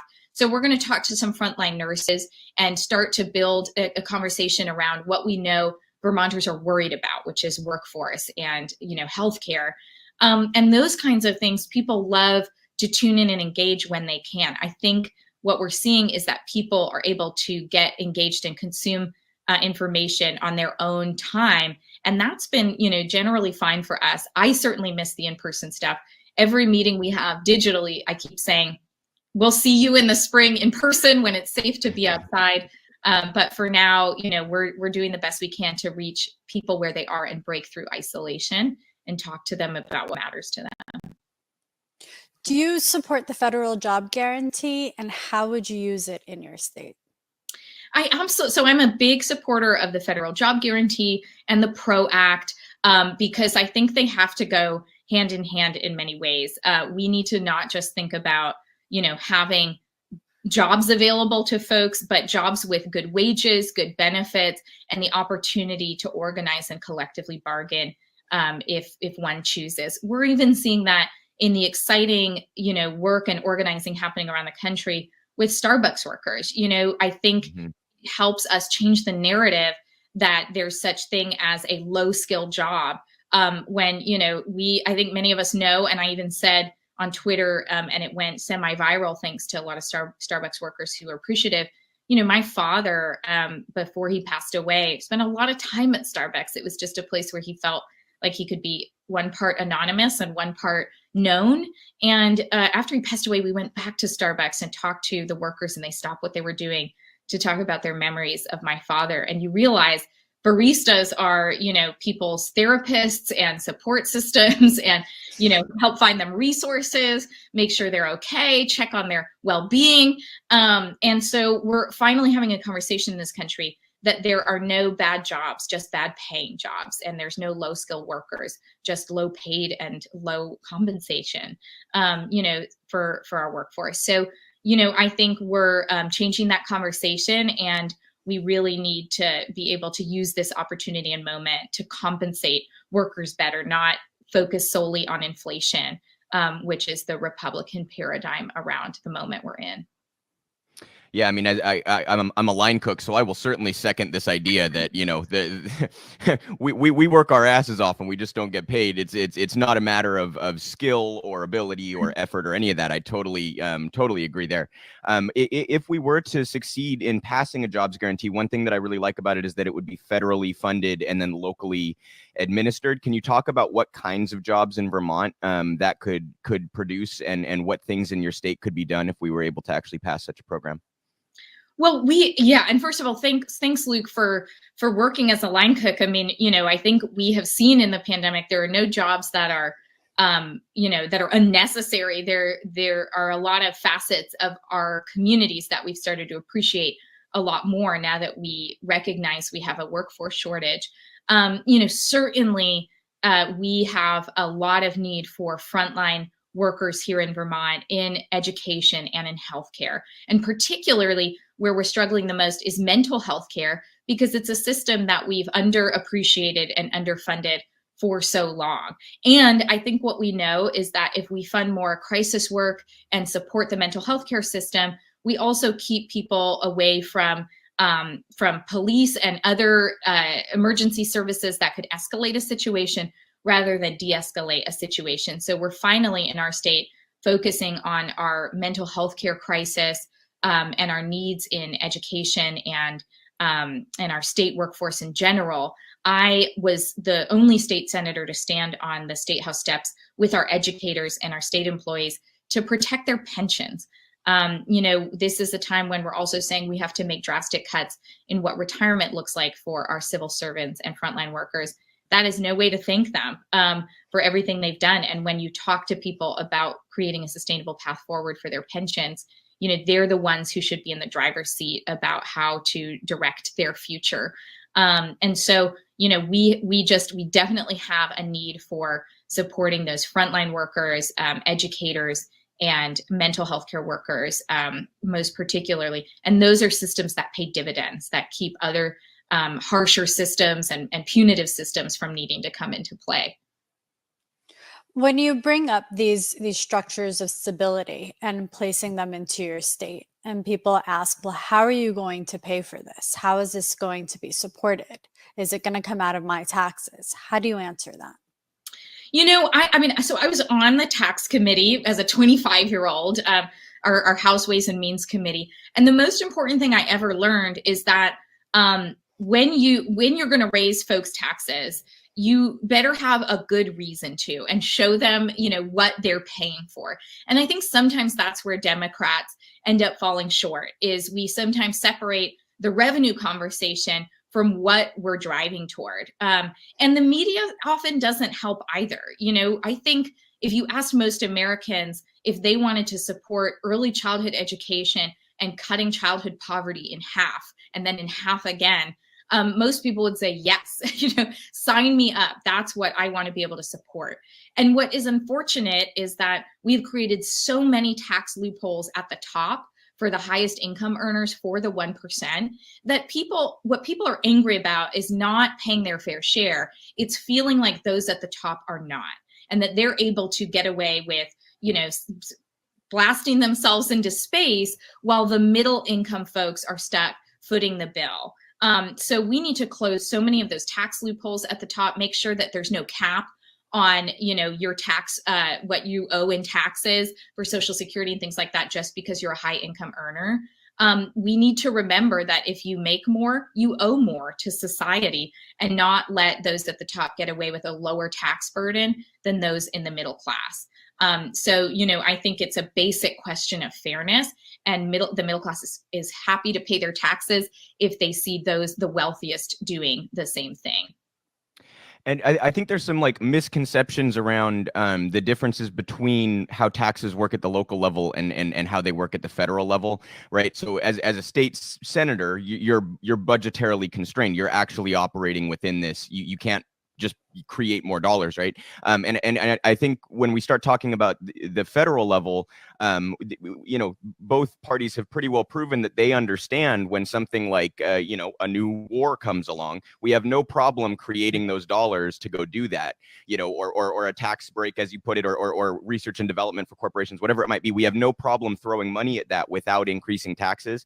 And I think for some people who are used to the their household or their business, they get caught into this paradigm of taxes to pay for, and it starts to sound irresponsible to propose spending at the federal level.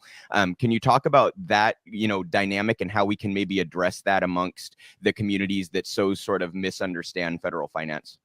It's such a great point. Even so, in our state, we've tried to recreate the child tax credit, and it takes a huge bite out of our budget to try to go it alone as a small state, rather than what the federal government is doing with its large amount of tax resources available to deploy to domestic needs and to helping lift kids out of poverty here, helping to build infrastructure right here at home, rather than destroy infrastructure abroad, or give all of our money to fighter jets, which in fact here in Vermont, we are one of 4 homes of the F-35, a very loud and destructive fighter jet that in fact, as the crisis unfolds between Ukraine and Russia, we have had fighter jets land here in the middle of the night and take off again at sometimes 1, 2 in the morning. And it's so we're feeling the impact of having a lot of, military might and not a lot of support for all the homes around that fighter base, that are not soundproofed, are not weatherproofed, are really struggling with the quality of life impact. So, while we put increasingly a lot of money into our military industrial complex and not questioning it, and not having a media that gives it that much, interrogation, we're then faced with, oh, how could we possibly continue this child tax credit? How could we pay for paid family leave? How could we pass the Build Back Better bill and pay for this infrastructure and this human capital investment, whereas we have zero question for our military spending, and we have to switch that paradigm absolutely in this country.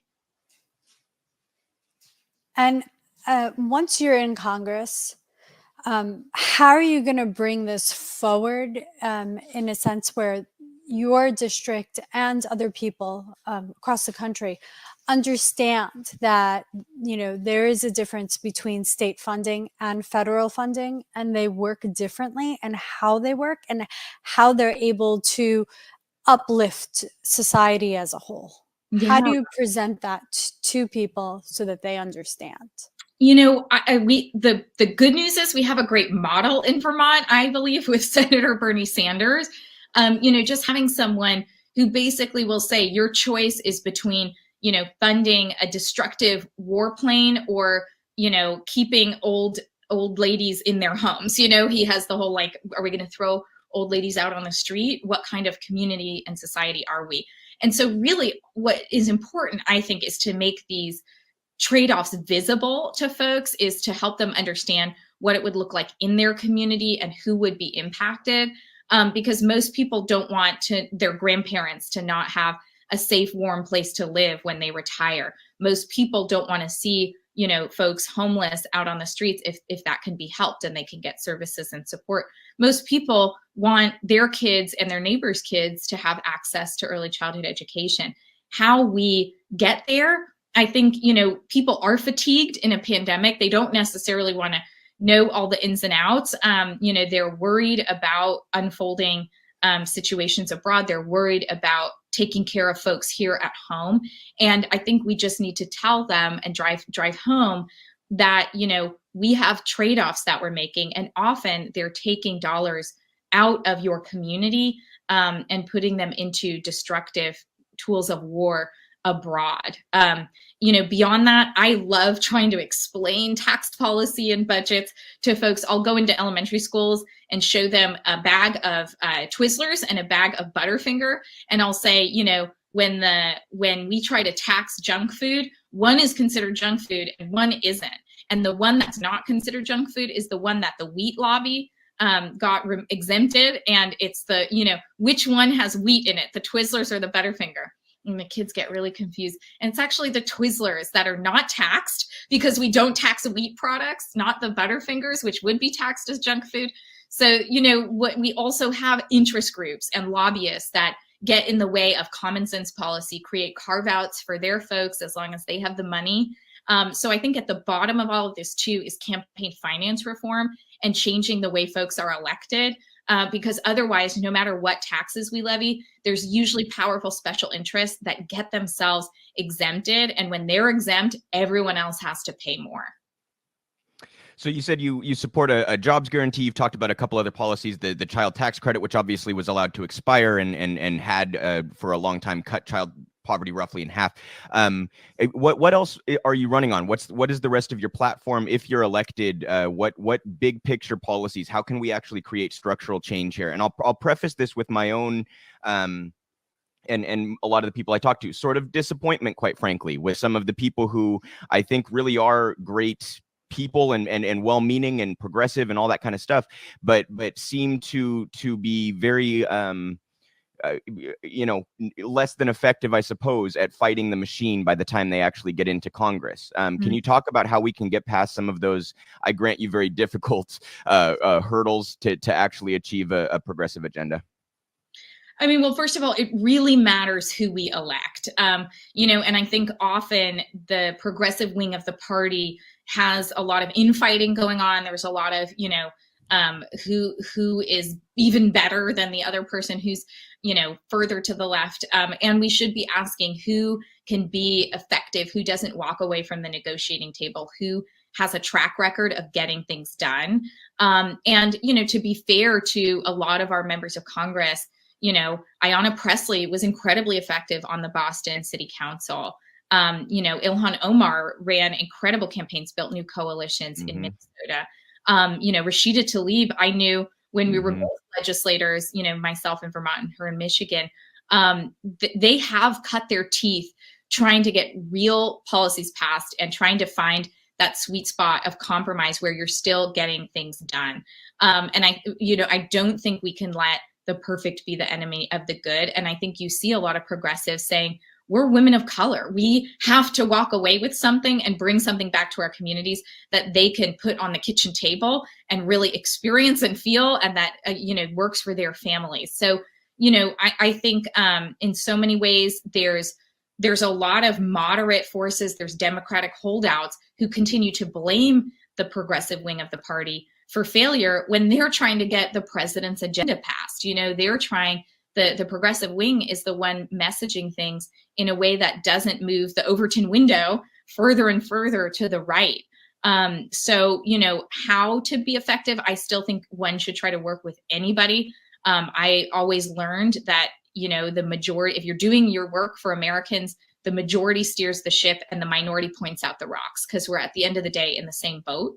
And so there are times when we're going to have to look at what issues are really scaring and keeping up at night the majority of Americans, and make sure we continue to focus on those. And in so many ways, that's jobs, and that's well-being of folks. I did want to say, what sets me apart and what am I running on?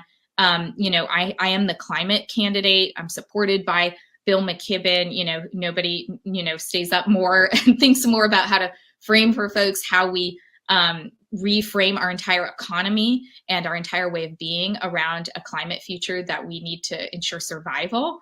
I am a big supporter of the Green New Deal. I think when we look at who's effective or who's not effective, often what we're seeing is that, people are focusing now on the ideas of those in the progressive wing. And, maybe they reject the candidate or they reject their personality or something that we know, is based on a false premise, but they're picking up their ideas. And those are the ideas of the future. Those are the ideas we're talking about. I have been working on getting an environmental justice bill passed for the last 16 years in Vermont. And it finally passed out of the Senate Natural Resources Committee on Friday on a unanimous vote and is going to pass this year. So help me. In many ways, the Green New Deal is going to take years to pass, but we're going to have to do it piece by piece and really show people the value of changing the economy before it's too late, and investing in a renewable energy economy where they see a future and a job. And, that I think we're going to have to show people the value, and then get there piece by piece and build that investment. But we can't walk away because we didn't do it in 2 years or because we lost an election. We have to keep our eyes focused on that long-term prize, because climate failure is our other option. If I could just quickly underscore one of the points that you made there about the progressives kind of driving the conversation. You mentioned you'd been endorsed by Nina Turner, and I thought I covered kind of the run that she had against Shontel Brown in the special election, and it seemed interesting to me that Shontel crafted her campaign seemingly around trying to frame Nina as though she did not hold the policy positions that she does hold, and then herself kind of taking up that platform. So I think that's an example right there of the progressives kind of driving the conversation, and I just wanted to underscore. I think that is a dynamic that's very real, and gives us some hope, I suppose, that we're moving the needle a little bit. Ramona, I didn't mean to cut in there. Once you get in, will you help other progressives get into office? Because you need a majority of a vote. And if you don't have the majority, you're not going to get anything accomplished. So if you don't have people that understand federal financing and Green New Deal and federal jobs guarantee and Medicare for all, then and want it, you're not going to get it passed. So will you help shape that as you get elected, bringing more people into office who stand behind those policies? I'm so glad you raised that. And I think it's another thing that sets me apart as a candidate. I started as a 22-year-old woman of color in the legislature. There were moments where I felt really alone, trying to end the school to prison pipeline and reduce the use of suspension and expulsion in schools, or, demilitarize the police and have an independent investigation into use of force. Whatever I was fighting for, there were moments where I felt really lonely. And so I turned around and helped create programs that advanced more women, particularly women with small kids, into office, who really get the need for supports for families. We created a whole institute for people of color to run for office in Vermont, so that we weren't just talking about work that dismantles racism without having people of color, and particularly Black Vermonters, at the center of that change. And so, I have turned around always and created new programs. We're working on something even for local candidates here in Vermont called Vermont Forward, in bellwether communities, purple districts, where there are local elections that could change decisions about, are they going to, vilify critical race theory? Are they going to roll back, infrastructure investments on local select boards and city councils? We are fighting for those very local folks. And I plan to take that fight, not just to Washington, but around the country, to places like Texas and Florida, where we see huge opportunity to gain when we have a coherent progressive message that speaks to people's needs. But we really have to get past the infighting and not see the progressive message as the problem here. That's what's getting people excited, as you noted, and bringing people out on election day. And it's the question of whether or not we can deliver that, and whether or not we can keep filling the bench with strong candidates. And that's something I've always cared a lot about from local, where we know even around the country, we need people to win school board elections so that we don't lose a whole generation to politicization of our education system. So that remains important all the way to who we send to Washington. Absolutely. And you mentioned earlier the Starbucks workers, and I've been really encouraged to be able to cover every week this sort of labor push, the unionizations and strikes and protests and all this walkouts, all this kind of stuff where workers are actually kind of seizing some of their own kind of power and wielding that power.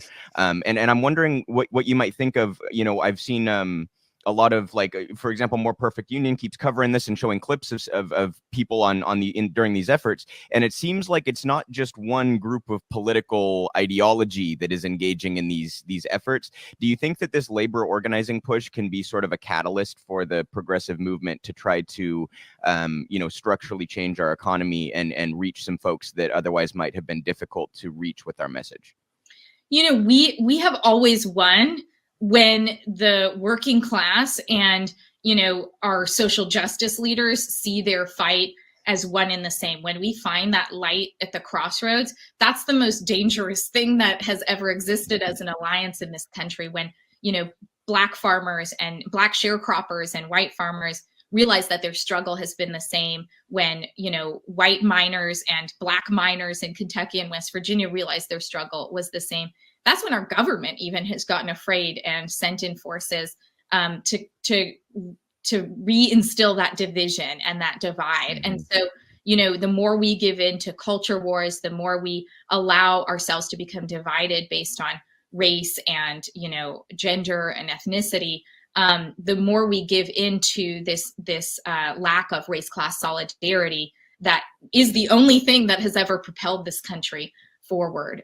We are due for another reckoning, like we experienced in the 60s, where we need to rebuild a party that has a durable coalition, and labor should always be at the core of that in the Democratic Party. And I think there are many of us in the progressive wing who worry that labor is all of a sudden being marginalized, which is very dangerous if we're going to survive as a functioning party. How is your campaign going as far as how much money have you raised? How many volunteers do you have? How have you been, what have you been creating, and what does that shape look like right now? Yeah. Thanks so much for asking. We are feeling really good about, our number one donor base is teachers and educators, bus drivers, which is a really wonderful feeling. We know that folks in the working class are excited and getting engaged in this campaign particularly. And I think we saw that because of pension fights and ways that I've stood up for teachers' right to strike, and, just really supported the dignity of working folks. So we're excited about that. Of course, when you put that up against the machine of DC lobbyists who don't want anything to change and are supporting one of my more moderate opponents, the fundraising mountain that we have to climb is still daunting. So I hope folks will visit the website and chip in what they can, ask questions, engage with our team. We're really trying to build a grassroots bench and a movement here of supporters, volunteers, people who can take our message around the state. And that certainly takes resources in addition to trying to share our story in broader brush strokes around the state. And, I always feel like we're leading the pack in terms of volunteers because we have more folks than we can easily take on. But we are always looking for more folks to be helpful.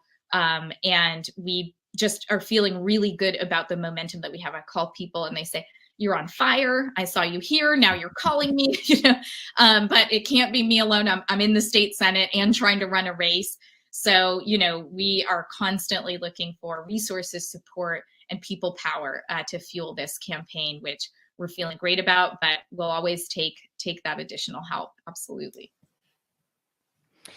So to circle back to one of the policies that Bernie really propelled up, I think during this pandemic, there's been a whole lot of talk about vaccines and masks and things like that. And one thing that I think does not maybe get enough discussion is how much better our response could have been if we had at least Medicare for all, if not maybe an NHS, a real robust single payer healthcare system. Can you talk a little bit about your position on healthcare and what you would do in DC to fight for a more humane healthcare system?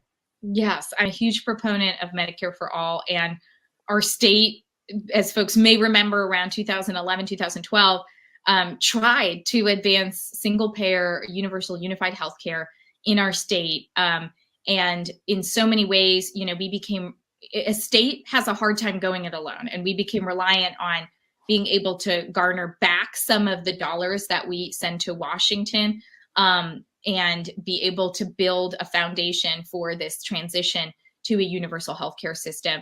And we weren't ultimately able to go it alone as a state. And it makes me excited about not only what Bernie does every day to fight for Medicare for all and lower costs of prescription drugs, but bills like Ro Khanna has in the House that make dollars available to states to keep experimenting with what this should look like. Because changing our entire federal healthcare system is going to be lengthy and challenging, but that's where the dollars are. And so getting those dollars back into the hands of, states where there can be experimentation and a nimble approach to understanding what's going to work and how to make it work is a really helpful step forward. We've worked in our state to lower the age of Medicare, to increase the age of free childcare for kids, to just keep, bringing more and more access to Medicare for all to people in whatever age categories we can build from until we can get there. And we need that help from the federal government. I plan to be that partner in Washington for our state to continue to experiment. But we've seen, as you said, the value of giving people greater access to health care and not centering it around insurance decisions that keep families up at night. So, absolutely want to go and champion that. And we have to recognize costs keep increasing and, it's not making people healthier at the same time. So we need to really reframe not just how we provide and deliver healthcare, but what we consider healthcare and how we start, creating a healthier country and lowering our costs and not focusing so much on invasive procedures and hospital visits and things like that. And right now our system is built for taking care of expensive, sicker people than keeping people healthier. So the whole thing needs to change. I was actually looking at some Republican research yesterday that came out that was talking about how Medicare for all actually frees up a lot of investment in our economy and frees up resources for other things. And if we actually had Medicare for all, it would actually cost quite less because all of those resources that we could focus on other things like Green New Deal, federal job guarantee, would open up. And it's very interesting to me that Republicans themselves are coming to this conclusion and understanding that this is actually a cost benefit to all on every level. I think the frightening thing is that everyone starts to see the benefit of these things as it becomes almost too late or the crisis is so visible to us. I mean, healthcare is overtaking a larger and larger percent of our GDP, whether we're talking about, states, federal government, school districts, communities, and businesses. I mean, we in Vermont, Burton Snowboards decided to move a lot of their manufacturing to Europe because they could start with a better bottom line because their workers were taken care of and had access to quality, affordable healthcare without them having to pay more and more out of their own bottom line. And so, we look at something like climate change, and until the solutions are so expensive, so valuable that they have this, sort of ability to monetize the transition to cleaner energy and a different economy, we're all suffering because they're waiting for that price point to get so painful. So it's really our job to try and show people what's coming and ask people to make that hard decision to sacrifice and make a change and go into the unknown before what we know is absolutely unlivable, which it's becoming more and more. So I'm not surprised to see Republicans recognize that and then find the right moment to take credit for it and move things forward. And it's what I worry about with progressives. We don't do enough hard research and sort of market research about where people are. But the reality is when we do switch to these solutions, it's going to be too late unless we convince people that we need to make, we need to be forward thinking in how we look at some of these intractable challenges. Yeah, one thing about healthcare that I don't think people think about sometimes, and I've shared this anecdote with my audience before, but I volunteered for Bernie in 2020 in a handful of states, and one of them I went to Vegas and volunteered there before the Nevada primary, and I actually got to speak with somebody who had been involved with some of the negotiations for the union there in Vegas that does a lot of the hotels, casino workers, et cetera, restaurant workers. It's a huge union, right, that does most of the strip. And they said, you wouldn't believe how much of our leverage and our capital and our resources goes to negotiating a good healthcare system. If that was already there to start with, we could direct those resources to let's get better pay, let's get better workplace condition, let's get better, more time off, maternity, paternity leave, et cetera, et cetera. So I think people might not always consider the reverberating effects of Medicare for all. And that also extends to business owners, which I think speaks a little bit to what Ramona was talking about as the Republicans start to realize, oh boy, we're paying for our employees' healthcare right now, and that could be taken off of our books. And yeah, I think that's a really critical point. So to just press you a little bit on the politics of it, I think one of the difficult things for progressives to wrestle with, I suppose, is this, like, how do we work within the system to get as much change as possible while also making sure that we're an outside pressure on that institution that has so failed us? I think this can be a very difficult line to walk, to kind of be an agent for change and at the same time not so alienate everybody that you can't actually get anything done. I know it's a very vague, difficult question, but if you could just speak a little bit to how you can try to walk that line. Yeah, so what I call it and what I've thought about is, I'm a candidate who can go from being in the weeds to in the streets. And I think that's what people really are asking for and need out of their member of Congress, in particular a state like Vermont, where we have one member of Congress. Nothing can replace, I've served the longest of anyone running in this race. I've served for a decade in the legislature. I was raised in the legislature doing this work and seeing that, you can't dislocate the economy overnight. You can't get these changes to happen right away. When you look at something like a carbon tax, which we've toyed with on the progressive side of the party, we have to look at British Columbia putting money in people's hands and then instituting the carbon tax. And so the details really matter when we want to create a bold progressive agenda. You have to do it in a way that you're bringing people with you, or the pendulum swings back.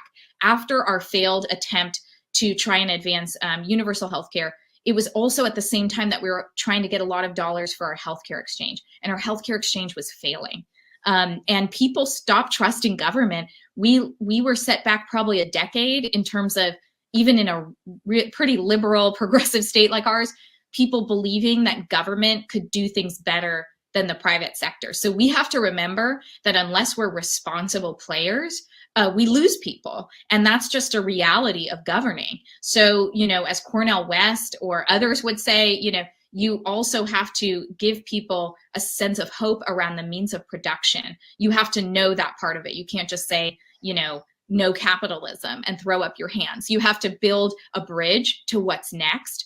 And, I think that takes going from being in the weeds to in the streets and knowing what people need, but also getting back into the policy details, because that's where you can, that's where peril lies if you're not paying close enough attention and you don't really know how the budget works. You can't tweet out your governing policies and your legislation.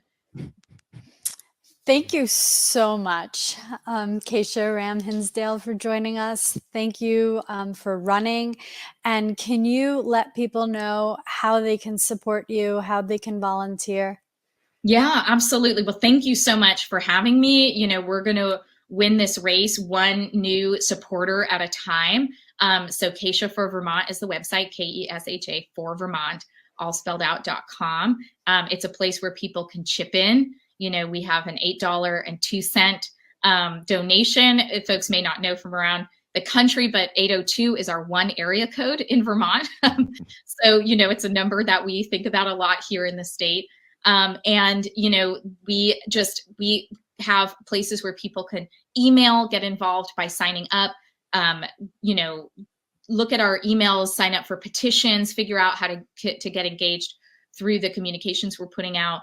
And pretty soon we'll have a much more robust field operation, phone banks, and ways for people to get involved. Our primary is August 9th in Vermont.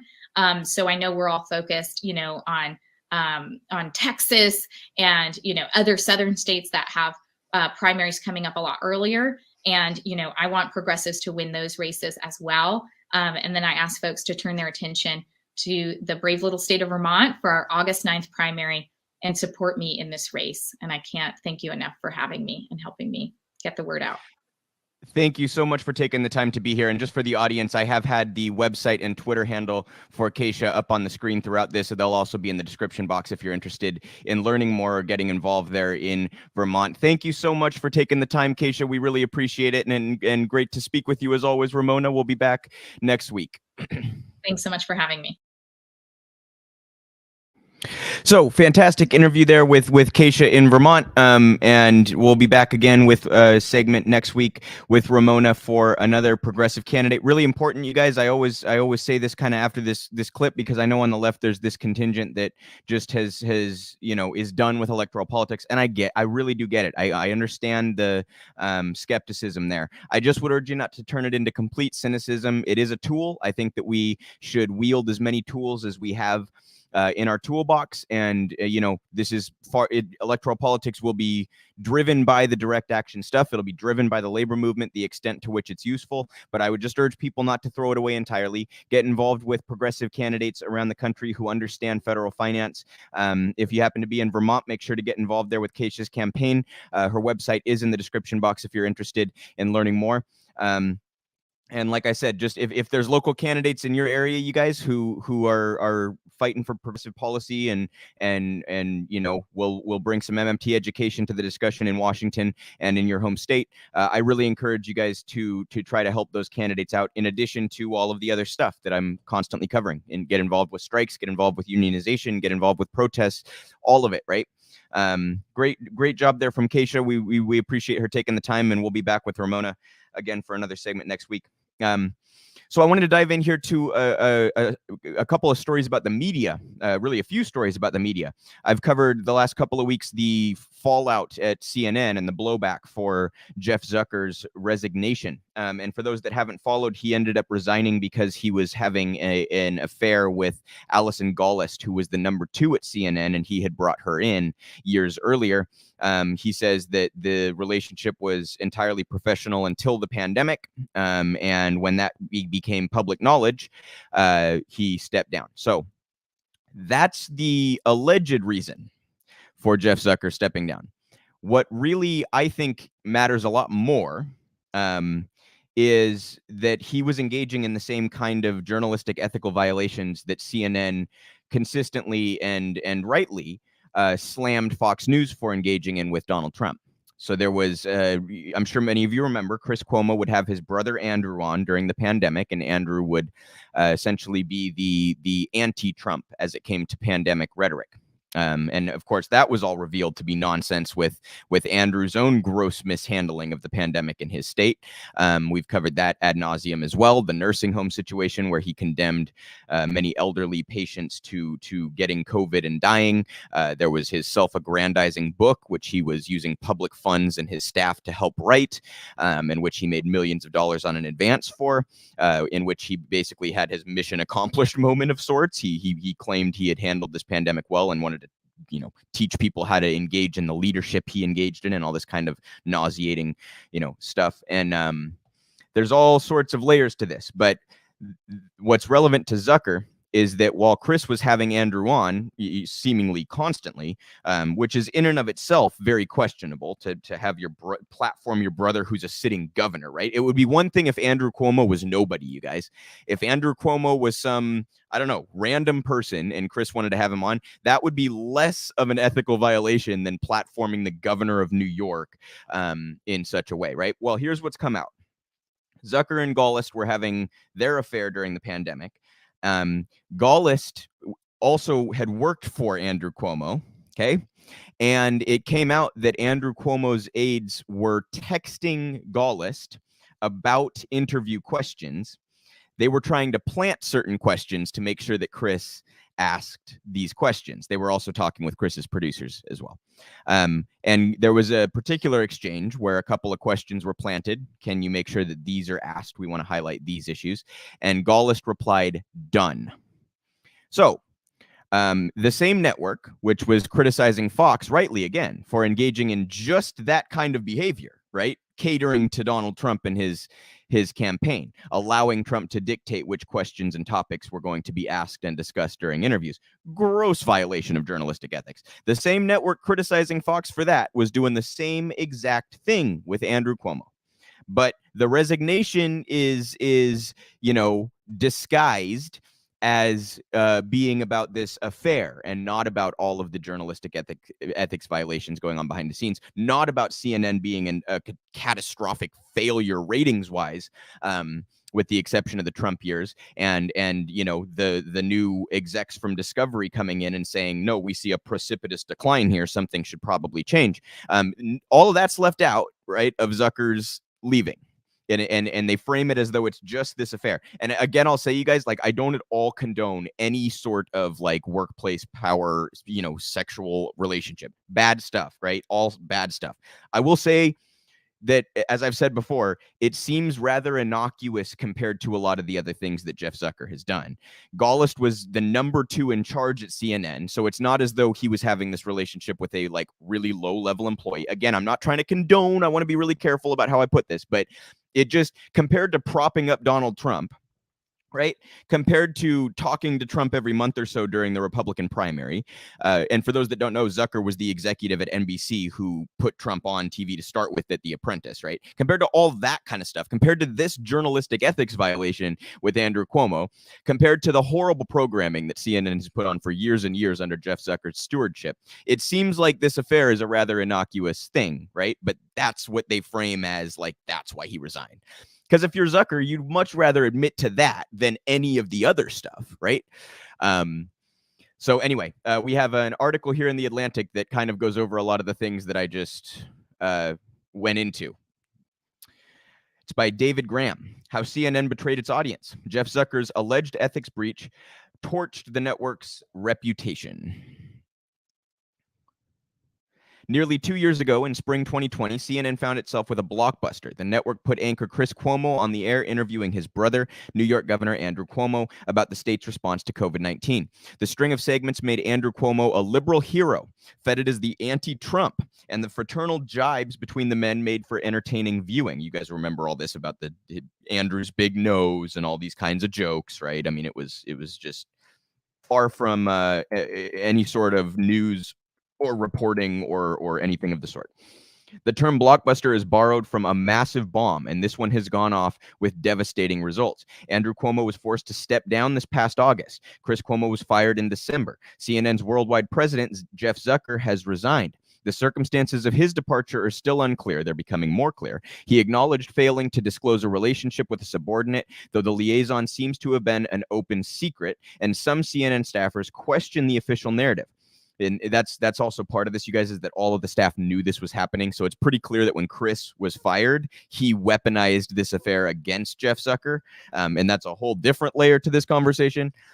Zucker's romantic partner, Allison Gaullist, CNN's executive vice president and chief marketing officer, has also resigned. Amid the murk, new details about the Cuomo mess have slowly emerged. Even at the time of the Cuomo COVID interviews, it was clear that CNN was making a journalistic error by choosing ratings over responsible journalism. The decision to have Cuomo the anchor interview Cuomo the governor was always a blatant conflict of interest, charming, but a betrayal of the mission of accountability. New reporting suggests the rot was even deeper. Zucker and Gollust, who had served as Andrew Cuomo's communications director in 2012 and 2013, were reportedly in regular contact with the governor, pressing him to speak to CNN and discussing interview topics with him ahead of time.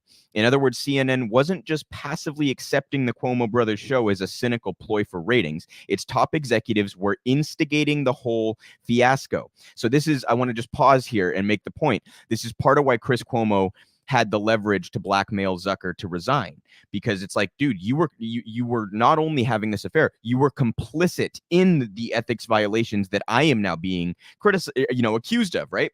So there's no good guys here, but it's pretty clear that the actual reason Zucker resigned is because Chris Cuomo forced him to. And of course the Cuomos have demonstrated that when backed into a corner, they will flail about and take any avenue to inflict revenge as they possibly can. They're very like Trumpian in that sense. Watching Andrew Cuomo when he's backed into a corner, the ever rare time that a reporter would actually back him into a corner, he really does lash out just like Donald Trump does. He has that same very arrogant, very narcissistic type of demeanor. And I just think it's interesting that each side at the beginning of the pandemic sort of gravitated to their own demigod type, like this very hyper narcissistic, borderline sociopathic type of behavior and character traits. It's just interesting that each side sort of gravitated there. You know what I mean? Anyhow, carrying on here. The New York Times reported on Friday that Gollust and Andrew Cuomo would discuss what the governor would say before he went on air, and then Gollust would pass the idea along to producers. The exchanges have reportedly emerged in the internal investigation that has led to both Zucker's and Gollust's departures. Zucker was aware of the communications, the Times reported. The Washington Post previously reported that Zucker and Gollust had courted Cuomo for the interviews. Zucker has said through a spokesperson that he spoke with Andrew Cuomo about the interviews, but denied allegations in other outlets that he had coached the governor on what to say. The same spokesperson speaking on Gollust's behalf told the Times that Gollust's conversations with Cuomo were appropriate. So that's the other part of this, you guys. They're trying to give more details here. Like, for any of you who have never done anything resembling journalism, and I've taken like 2 classes on journalism, entry-level classes on journalism. One of the things you're like immediately taught is that all of the things that the Cuomos were doing here and Zucker was doing here and Gollust was doing here are gross and obvious and blatant violations of journalistic ethics. It's like one of the first things you're taught in Journalism 101. Okay. And as it pertains to interview requests, this can become somewhat of a gray area and a fine line, I grant you, because there is always discussion about, if you reach out to someone, as I do all the time, you guys see my show, I have plenty of different guests on and candidates on and things like that. When you reach out to a guest, you do give a topic. I'd like to have you on to talk about this, a general, here are the issues I'd like to cover, or here's what I'd like to ask you about. That's customary, and I understand why any given potential guest would want to know the topic going into an interview. If someone requested to have me on their show, I would say, what would you like to talk about? Okay. But there's a very clear difference between that, a very sort of vague, here's the topic, and I want this question asked, or I want this question avoided being complied with. Okay. And I for those that don't watch Breaking Points, Sagar and Crystal do a show covering politics. Sagar is more conservative. He did a couple of interviews with Donald Trump, and he actually shared an anecdote of how a journalist is supposed to respond when this kind of request is made. So I thought I would share this with the audience as well. Sagar, going into an interview with Donald Trump, Sarah Huckabee Sanders pulled him and the journalist that he was with that day aside, and this was when all the Jean Carroll stuff was coming out, the accusations that Trump had raped Jean Carroll.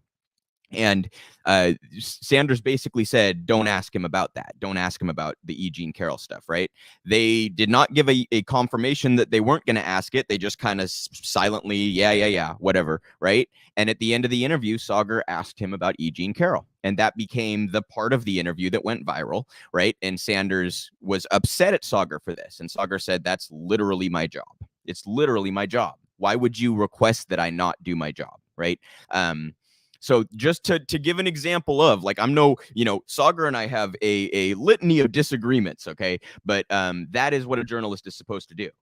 And for CNN to simultaneously call Fox News out for this kind of behavior as they're engaging in it, displays not just the level of hypocrisy, but the level of willingness to convince yourself that you're doing the right thing. I think humans have this remarkable proclivity to convince ourselves subconsciously that whatever is in our best interest is also the right thing. And I think that this is likely a dynamic that was at play here with CNN, where they convinced themselves that because they're opposing someone as awful as Donald Trump, that a means to an end is justified. And no, we're not the ones violating any sort of ethics. We're not the ones, right? I think that's a powerful sort of influence on human behavior. And I think it was at play here in CNN's handling of this situation.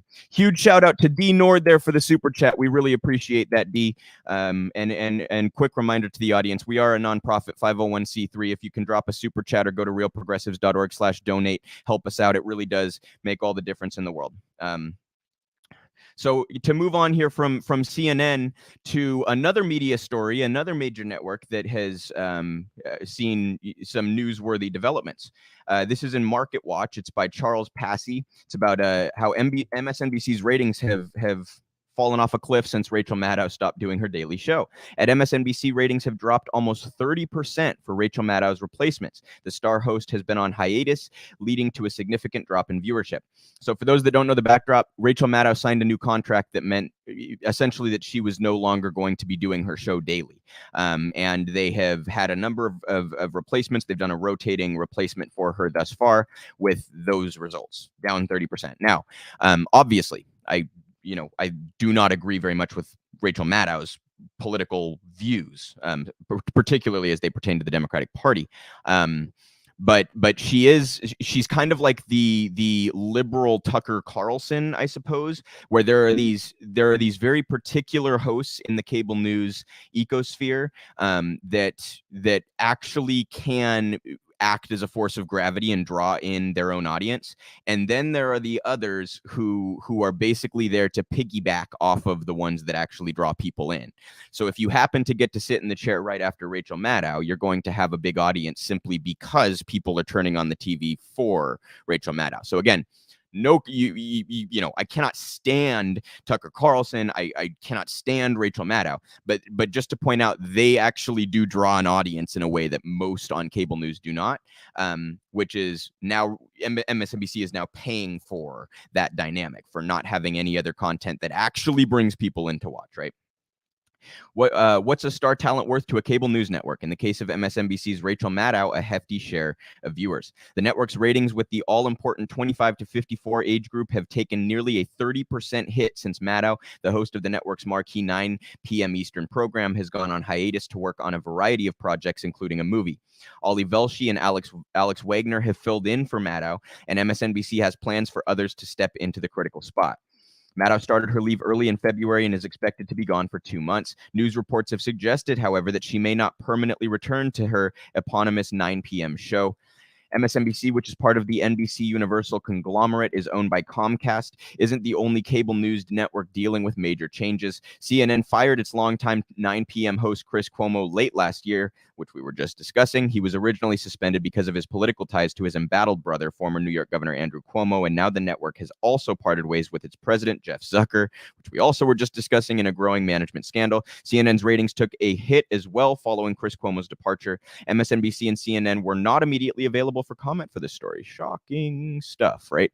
And one part that I did forget to add to the CNN bit is that they have also seen a horrendous decline in their ratings. They're at like half of the viewers that MSNBC is bringing in, and MSNBC is falling off a cliff too. So one of the aspects to the CNN story is that Jeff Zucker is known to have been personally close with the talent, and I think that is likely that these people understood, hosts understood, and commentators understood, if we kiss up to Zucker, our job is safe. And there's something that is very hilarious to me about these assholes who deserve no viewership kissing up to this guy for years, and then watching that strategy fall by the wayside as he has to resign in shame. But one aspect of Discovery having acquired Warner Bros. And therefore CNN is that they are likely to make massive cuts because of their horrendous financial situation. So I think a lot of these hosts, part of the reason that they're lashing out about Jeff Zucker leaving is because they viewed him as their protector against losing their job. So now they see this all happening and they're like, there are going to be these massive cuts, and I no longer have a voice in the room that's going to say, no, don't cut that guy, don't cut her, don't cut, like that's gone now. So their protection is gone. And I think that's part of the temper tantrum that we're seeing on behalf of CNN personalities like Brian Stelter as it pertains to Jeff Zucker's resignation. So, this is obviously far less important than the substantive stuff that we cover, but I do like to keep an eye on the media and demonstrate to you guys that the old guard is certainly failing. They have no traction at all with the younger generations, which is exactly who any business wants to bring in, because that's how you guarantee some sort of long-term security. And cable networks have known for years that they have no viewership among the target demographic and that they are going down.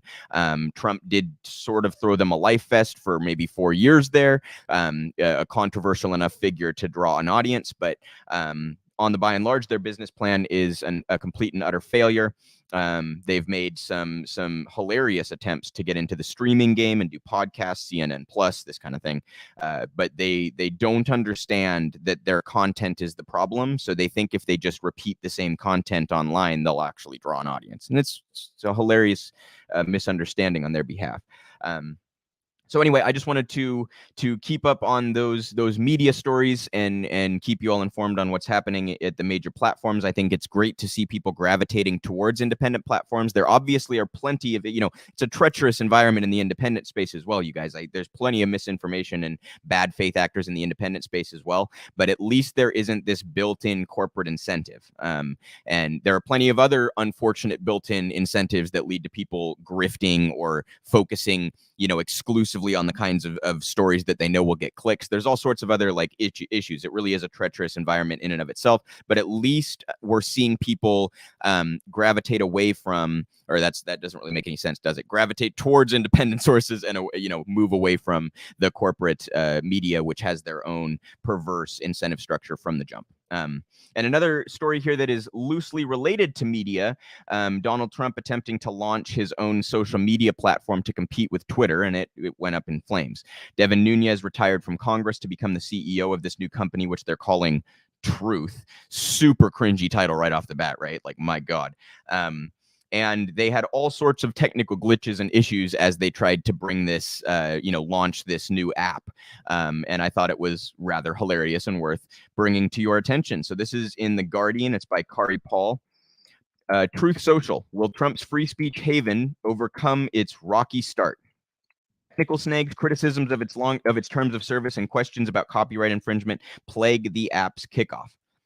Donald Trump last week launched his long-awaited social media app, Truth Social, luring users with the promises of a platform free from discrimination against political ideology. But with tech glitches plaguing the platform and early criticisms of its content policies, the rollout is already raising questions about its future. Even though social media was instrumental to his rise, Trump for years has accused platforms like Facebook, Twitter, and others of censorship. In 2021, he was permanently removed from most major sites for his role in inciting the insurrection at the Capitol.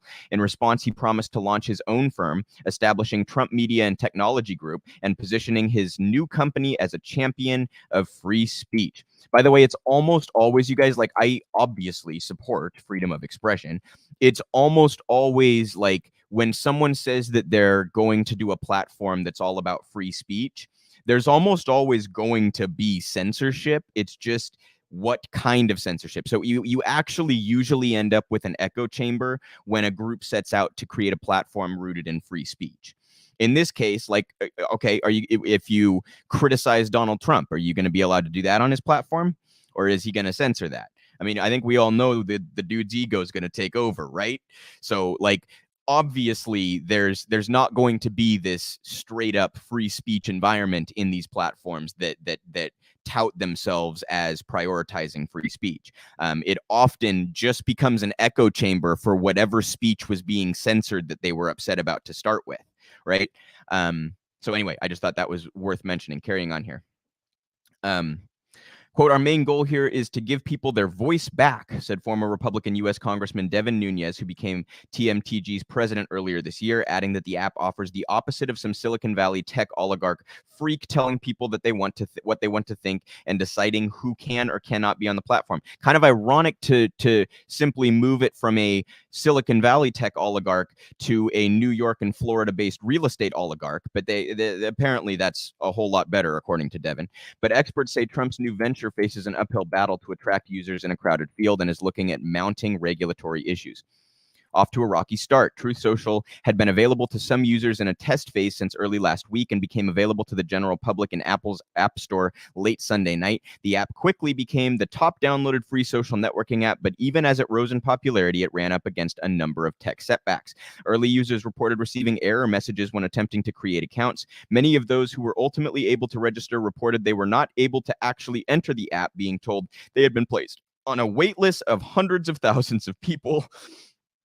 Others reported the app's terms of services page was down, and the company confirmed that on Monday it experienced a 13-hour partial outage related to application launch traffic. So they couldn't even get it right for the launch that they chose, right? They knew when they were launching it, they couldn't even have their platform ready to go at that point. There are also allegations that they essentially stole the technology for this app.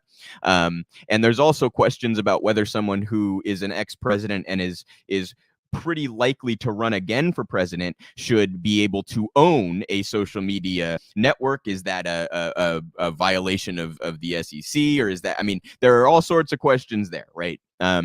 So just thought that was worth covering. I usually try to avoid stories about Trump, which I find to largely be substanceless. But in this case, I do think it's interesting to track the dynamic of people trying to create other, social media sites. And the built-in advantage that Twitter and Facebook and the like have, is that that's already where everybody is. That is it's hard to overcome that, because in no situation are all of the people that you enjoy interacting with on Twitter or whatever going to switch over to the new platform.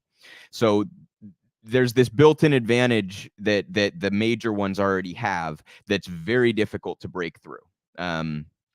And I'm fascinated to see how those things develop going forward. But it's obviously also hilarious to see someone like Trump fail this miserably again. I mean, how, like, you guys, how is somebody so bad at business yet viewed as some successful businessman?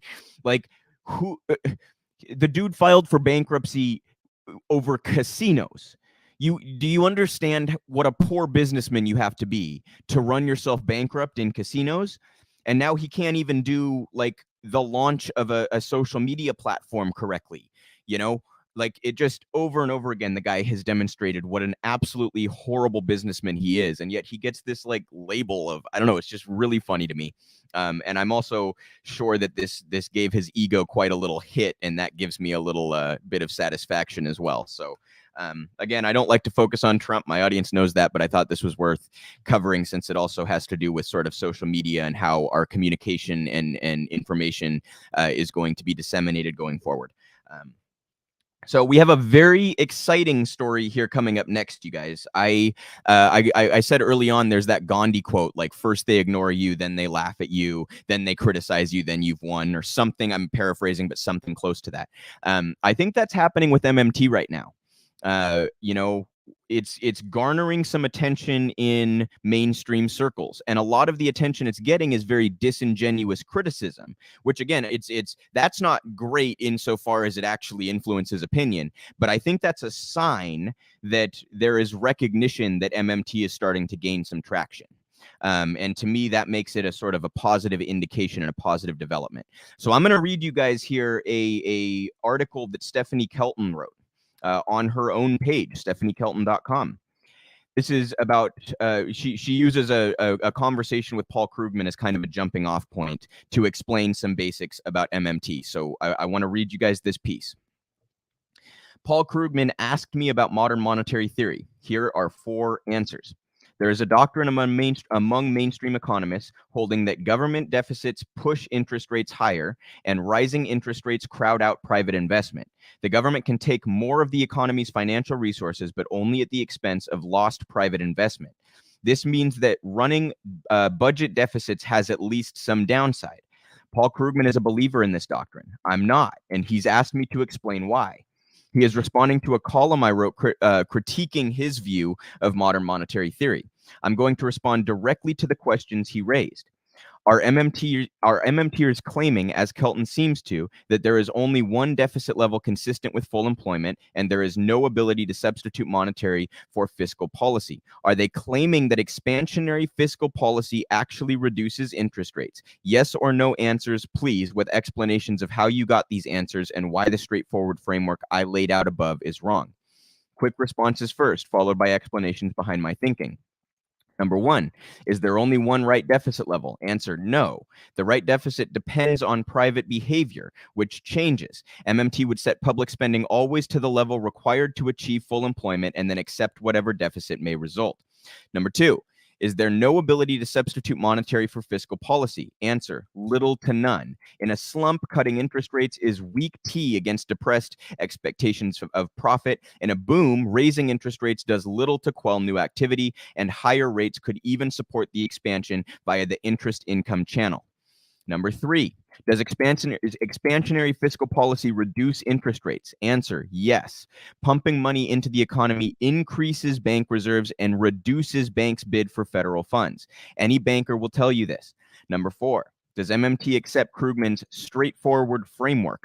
No, we can come back to this at the end. Is there only one right deficit level? No, because for one thing, MMT would establish a public option in the labor market, a federally funded job guarantee, thereby ensuring full employment across the business cycle. The deficit then would rise and fall with the cycle as the job guarantee becomes a new stabilizer, automatically moving toward the right size in response to changes in the level of aggregate spending. This is how it operates as a buffer stock. In the absence of a job guarantee, things get trickier. Leaving monetary and exchange rate policy aside, the government has to allow the deficit to go where it needs to go in order to accommodate the private sector's net savings desires. If the private sector wants to spend less and save more, the public sector will need to accommodate that desire by running a bigger deficit, or the economy will be pushed away from full employment. Krugman drew up the perfect schematic based on the sector balance framework adopted by MMT to explain all of this 10 years ago. Is there no ability to substitute monetary for fiscal policy? Not much. Krugman sees MMT as saying that fiscal policy can always deliver the right size deficit to maintain full employment. He's challenging that by asserting that you can have any size deficit and still have full employment because the central bank can always establish the right size interest rate to get you there. I disagree. It is true that the Fed can pursue any rate policy it desires. It does not follow, however, that cutting interest rates will work to induce enough spending to maintain full employment. You can't simply assume borrowers will always have the appetite for more private debt, even if you make it really cheap to borrow. Businesses borrow and invest when they're swamped with customers or expect to be. They don't passively take on more debt simply because the central bank has dangled cheaper credit before them. The evidence suggests that interest rates don't matter much at all when it comes to private investment. JP Morgan here, and she's leaving, cites the Reserve Bank of Australia, the Federal Reserve, and the Bank of England. It is even possible, as MMT has shown, that cutting rates could further slow the economy because lowering rates cuts government expenditure interest payments, thereby exacerbating contractionary fiscal policy. In fact, what modern monetary theory suggested when the European Central Bank went to negative rates, which MMT sees as a contractionary tax. But MMT recognizes that raising rates could offset contractionary fiscal policy, though in a highly regressive manner, as the interest paid by the government tends to go to those with the highest incomes. Does expansionary fiscal policy reduce interest rates? Yes, unequivocally. You won't see it in Krugman's stylized graphic, but it does happen in the real world where the interbank market exists. Imagine the government is running $1 trillion deficit, sending out checks for military weapons, contracting to do massive infrastructure projects, and so on. All of those checks get deposited into financial institutions across the country, and each time a check is deposited, the bank gets a credit to its reserve account at the Fed. When you pay your taxes, your bank loses reserves, but with $1 trillion deficit, there is a huge net infusion of reserves into the banking system. If the central bank takes no action to prevent it from happening, the overnight lending rate, the federal funds rate, will fall to a zero bid.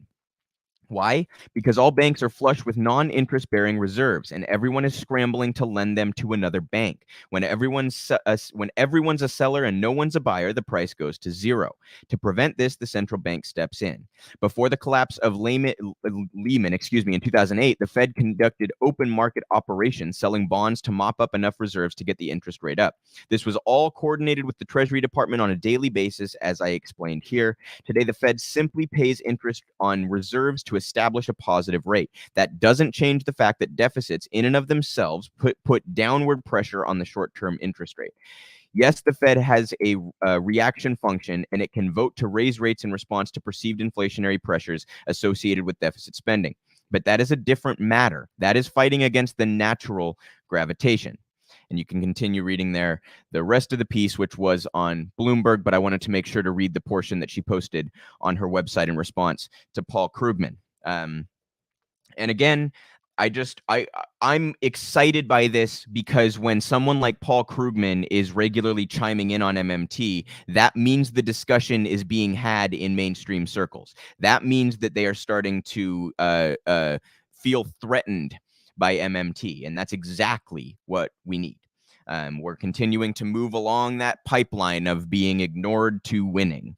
And I'm hopeful that this is a sign of acceleration in that movement. So great work from Stephanie Kelton. If you're not following Stephanie, make sure that you go follow all of her work. She was Bernie's chief economist on the Senate Budgetary Committee, and she wrote The Deficit Myth. If you have not read The Deficit Myth, go read The Deficit Myth. She's got all sorts of great content on YouTube as well. Also want to make sure that you guys are following our founder and CEO's Steve Grumbine's podcast, Macro and Cheese, which is MMT centered, and all sorts of great resources, articles, things like that at realprogressives.org pertaining to MMT if you're interested in learning more. So we have a piece here about Eric Adams, the mayor of New York, and how he is cracking down on the homeless population. This is disgusting. But this is in City Limits by David Brand. Mayor's budget plan cuts $615 million from homeless services as subway crackdown intensifies. Service providers have urged the city to hire more workers to help move people more quickly out of shelter or public spaces and into permanent housing. New York City's Homeless Services Agency would see a fifth of its operating budget and 131 unfilled positions slashed under Mayor Eric Adams' $98 billion spending plan, even as a new aggressive effort to drive unhoused New Yorkers out of the subway system gets underway. Adams' first preliminary budget, released Wednesday, would lower Department of Homeless Services from spending from around $2.8 billion to $2.15 billion in the 2023 fiscal year, due mostly to the loss of about $500 million in COVID-related federal funding allocated to the agency, budget documents show. The city would also direct less money to adult shelters in the upcoming fiscal year, which begins July 1st. I want to quickly note, you guys, that we talk a lot about MMT. I just did talk about MMT. The federal government should be funding this kind of shit, you guys, because the city of New York is budgetarily constrained in a way that the federal government is not. So it shouldn't just be about COVID. This should be funded. This and many other social programs should be funded federally, in my opinion. Carrying on here. DHS trimmed a combined $109 million this fiscal year and next as part of Adams' program to eliminate the gap post-cutting mandate. The bulk of the PEG savings came from the move to end the use of commercial hotels for families with children, a goal the city fulfilled last year. DHS will also cut 131 positions that it said were budgeted but never assigned to a specific program area. In addition, the agency re-estimated the cost of faith-based shelters, some of which closed, and shelter repairs to achieve additional savings, but said the PEG cuts will not result in loss of services. So this is who Eric Adams is, okay? Eric Adams is a former New York City police captain. Eric Adams is corrupt. He promoted his brother to be, I believe it was deputy commissioner, but someone can check me on that, of the NYPD, his own brother. He also appointed a known corrupt cop to essentially be his advisor, that is his liaison to the New York police force. Okay. A cop who'd been caught up in a bribery scandal was the person that Eric Adams tapped for this. He also has increased in that budget proposal funding for New York police. So what are we going to do with the homeless? Should we help them, or should we brutalize and arrest them? Eric Adams says the latter. But he also conveniently wants to hide behind identity politics, as Ross Barkan has done some great work reporting.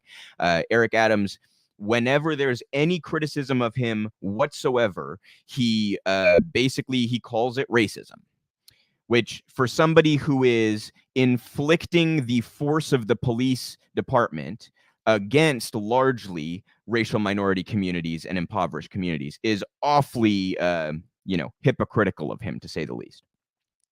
So Eric Adams has been a predictably horrific mayor thus far, and here is another example of it. For those that, haven't heard me talk about this before, or many of the others on our network or others talk about this before, the solution to homelessness is very easy. You provide them housing, and you pull people out of poverty, and you provide robust mental health services, and you provide rehabilitation services. You provide education, you provide healthcare, and more. But, there is a very close correlation between mental health struggles and homelessness, in particular schizophrenia and homelessness. There's also a strong correlation between substance abuse and homelessness. If you want to cut into homelessness, you provide services to help people with those issues. You provide mental health services, and you put them in a house. Okay. I also want to point out there are a lot of institutional hurdles to getting a job for someone who's homeless. Okay. When you go to a job interview, you bathe before that, right? A homeless person has limited options to do so. When you set up an interview, you communicate via technology, right? Whether it's over email or a phone call or whatever. A lot of homeless people do not have access to such things. Okay. You apply online. Does a homeless person have access to that? There's also the element of, a lot of businesses do not like seeing any gap in employment, which is outrageous. You have any gap in employment and you're automatically below other candidates, which means that there's a permanent disadvantage for those who are unhoused. So the obvious answer to actually cutting into homelessness is to provide robust housing and social services. It's really, really fucking simple. It's not a difficult problem to solve, but we treat it like it's an impossible problem to solve. Eric Adams here predictably doing exactly the opposite of what would actually be effective at dealing with this problem. He is cracking down on them further. He wants the police to deal with them, and he wants them arrested and brutalized instead of helped. And shame on Eric Adams for that. What a repulsive position for him to take on homelessness. We'll keep tracking that issue and his outrageous mayoral term going forward. So I want to do our weekly labor update, you guys. At some point, I want to have like a different aesthetic for this because it's its own segment, and it's going to continue to be its own segment. This is the lifeblood of the progressive movement, and I will continue to highlight it. As always, guys, More Perfect Union at More Perfect US. Fantastic work, and they are again the backbone of my coverage today. They're constantly, covering these labor issues and bringing these labor issues to light. So we're going to start with More Perfect Union, talking about, some of you may know Amy's Burritos, the frozen food that you can buy in the grocery store. They portray themselves as somewhat of a progressive company in different ways, but do not treat their workers very well, as some of you may predict. So this is More Perfect Union speaking with employees at Amy's. Trabajo no me siento segura. He visto tanta gente lastimándose, tanta gente sufriendo. Amy's is family owned and operated, and because of that, we're free to do as we wish. And that's something you can only do if you have only yourself to answer to. Pero hay injusticias, hay malos tratos a veces, discriminación. No queremos que eso nos siga sucediendo, Andy. It's just our nature that our employees were part of our family. Ellos nomás quieren dinero y sacar números de comida. No están pensando en nosotros como trabajadores. Es triste y estresante ver que ahí no tenemos pues un futuro mejor. Let's keep Amy's going with this magic forever, and hopefully with these values. That's what we can do. ¿Por qué está tan emocionada? Pues porque hemos pasado muchas cosas ahí.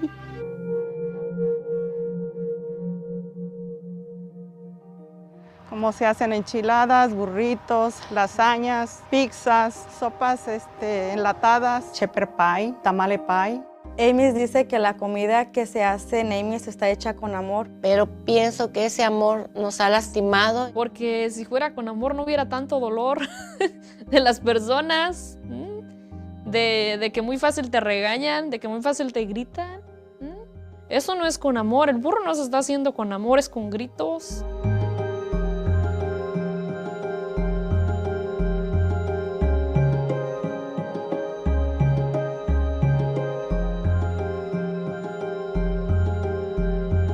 Siempre va más de lo que debe de ir. Siempre va a haber más producción, más producción. Si ves que puedes, va a haber más. En la línea del burro es muy estresante. Tiene que envolver uno 10 burros por minuto.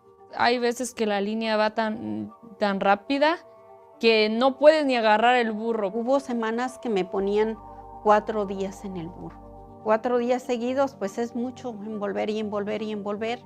Se calienta el brazo, me empezó a doler aquí y a ratitos ya traía hasta acá. Yo he escuchado de señoras que han dicho que no duermen de los dolores de sus manos hinchadas de las velocidades tan rápidas. Tuve una caída, me lastimé mi espalda y me lastimé un pie. Me lastimé del nervio ciático. Estaba metiendo una rack al freezer y la rack se me regresó y me golpeó mi mano contra la puerta del freezer. La mano se me hinchó y no la podía mover como por casi unos 3 días. Como que a ellos no les interesa si uno se lastima. Ok, está lastimada. Pero te siguen poniendo donde te lastimaste. And then, we have rules like any company about time off, this and that. But when someone has a serious incident, we forget all the rules. We just take care of people. And people know that. And that's what makes Amy's what it is. Quise hacer mi reporte y me dijeron que me esperara. Dice, espérate, vamos a ver si en unos días te compones. Tal vez no cambian las cosas, sí vamos a acabar lastimadas todas las 10.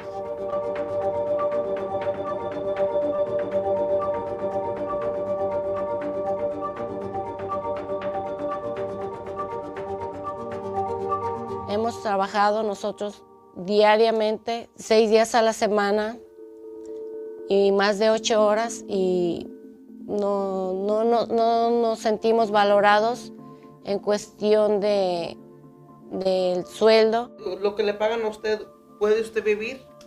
No. No es suficiente y menos trabajando en Amy's, que un día me voy a lastimar y peor, ya no voy a poder trabajar en otros lugares.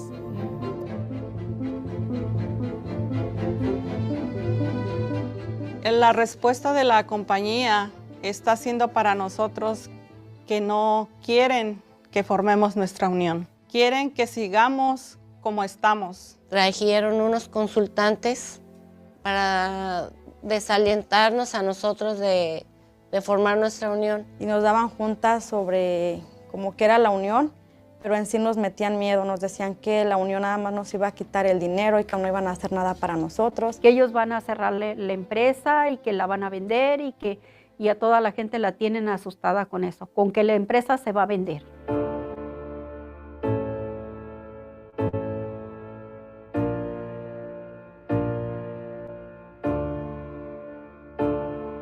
Pero en realidad se ha visto en su bolsillo, pero en el bolsillo de nosotros, en realidad, pues no vemos. Amy's habla de que es una familia. And the first value is take care of each other. We treat each other compassionately as if everyone is in the same family. Ellos dicen, como dicen, que somos familia, deberían de ver por la familia, porque la familia se está agotando, la familia se está enfermando. Tengo miedo de seguir en la inseguridad. Tengo miedo de que pues más cosas puedan suceder. Y yo por eso estoy aquí hablando, dando la cara por todos, para que así también se animen a hablar y decir la verdad de lo que pasan. Porque si no hablamos, esto va a seguir igual.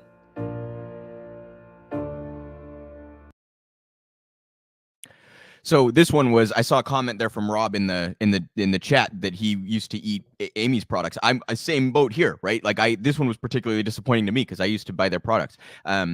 They cheap, easy, quick, you know what I mean? And they portrayed themselves as an ethical company. And this is, I think, a good indication, a good example rather, of some of the obstacles that we face when we try to be ethical consumers. Another comment there from Snork, 100% agree. There's not many ethical choices, right? I've used the analogy before. If you're looking at a couple dozen items on a shelf, you know, a couple dozen different brands or whatever of a particular item on a shelf, it's probably like 3 or 4 conglomerates that own all of those, and none of them are ethical. So you end up like backed into a corner where you can make very few ethical choices as a consumer. And in this case, I like how More Perfect Union presented that, because they went back and forth between the bullshit, right, that the founders and the executives will spew, and then showing what the workers actually have to say about the treatment, right? So the one guy's like, well, you know, we don't really care about the guidelines. When someone gets hurt, we take care of them. And then they flash to the woman who's like, yeah, no, they wouldn't take care of me. What are you talking about? I think that's a very good way to demonstrate, you know, what kind of bullshit you have to look for and how to see through it. If this company really wanted to treat their workers like a family and wanted that rhetoric to be meaningful, they would not be busting the union. Simple as that. So shame on Amy's, and good on these workers, and I stand in full solidarity with their efforts to unionize as always. Another More Perfect Union here clip for you guys. This is about farm workers in Maine and how they are not actually classified as workers and therefore do not have some of the rights that they should be afforded through labor laws and things like this. So this again is More Perfect Union talking to farmers in Maine. Shockingly, 2022, farm workers considered essential work, but the people that perform that work are not considered employees under Maine law. Farm workers in Maine are not entitled to the state minimum wage, nor are they entitled to overtime.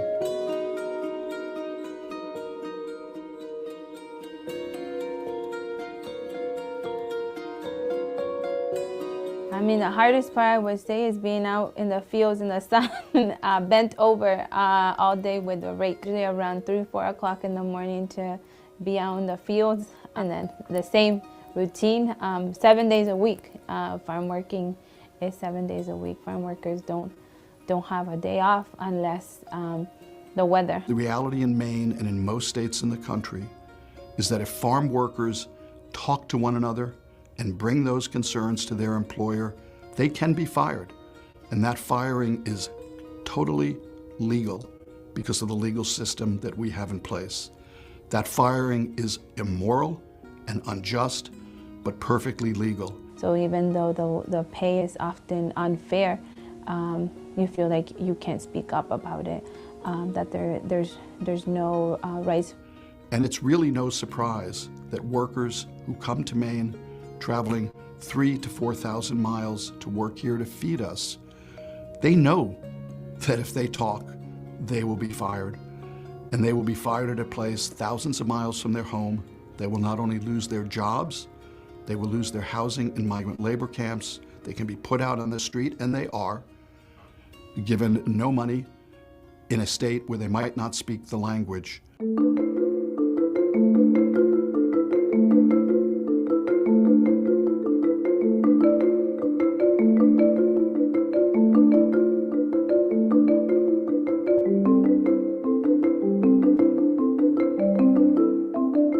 In order for workers' lives to change, for the lives of farm workers to change, they need the same rights that are granted and taken for granted to every other working person in the United States and the state of Maine. Challenging one's work conditions in that environment is fraught with personal and economic danger.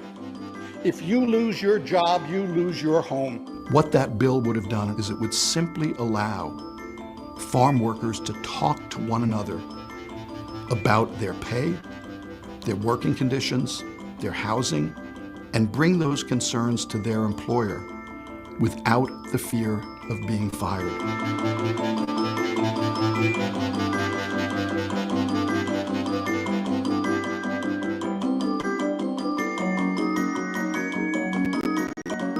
Democrats hold majorities in both the Senate and House chamber, and the Blaine House is controlled by a Democrat too. This battle about unionizing, regardless of what industry, there's always somebody with deep pockets, influence, power that's trying to make it hard for people to do that. I thought it was a little insulting that she said it would take lawyers to read the language in the bill.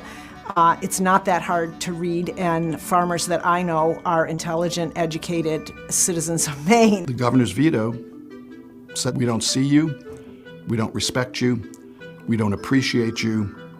Thank you for feeding us, but we're not going to give you the same rights that every other worker is entitled to in our country.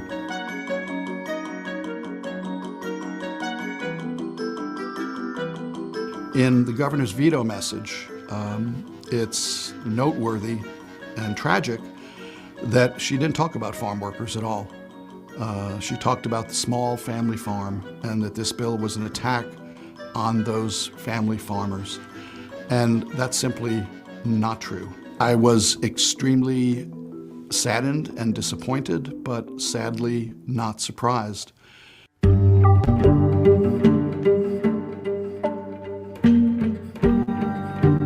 In the 1930s, when the National Labor Relations Act was enacted, two groups of people were notably left out: domestic workers and farm workers. And it doesn't take a lot of research into history to realize that those are the occupations that you found on plantations during slavery. It's how workers have been kept down throughout history is by dividing them. And so when a class of workers is separated out from the right to collective bargaining, it threatens all of us. The bill to allow Maine's farm workers to unionize is now dead, but the effort may not be over.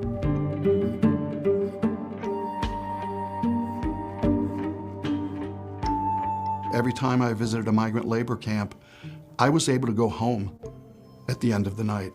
Those workers stayed there in that state of fear, doing backbreaking work so they could send it home to their families. And I told my clients this, and many of my clients became dear friends. If I ever get the chance, I'm going to try to become an elected official and change these rules. People depend on farm workers to harvest. They deserve to be treated as other employers and have the right to be able to come together to speak up for those rights. There are a lot of things that we've gained that it took many times going to the legislature to get. And I don't anticipate us giving up on the right of all workers to form collective action and take collective action in their workplace.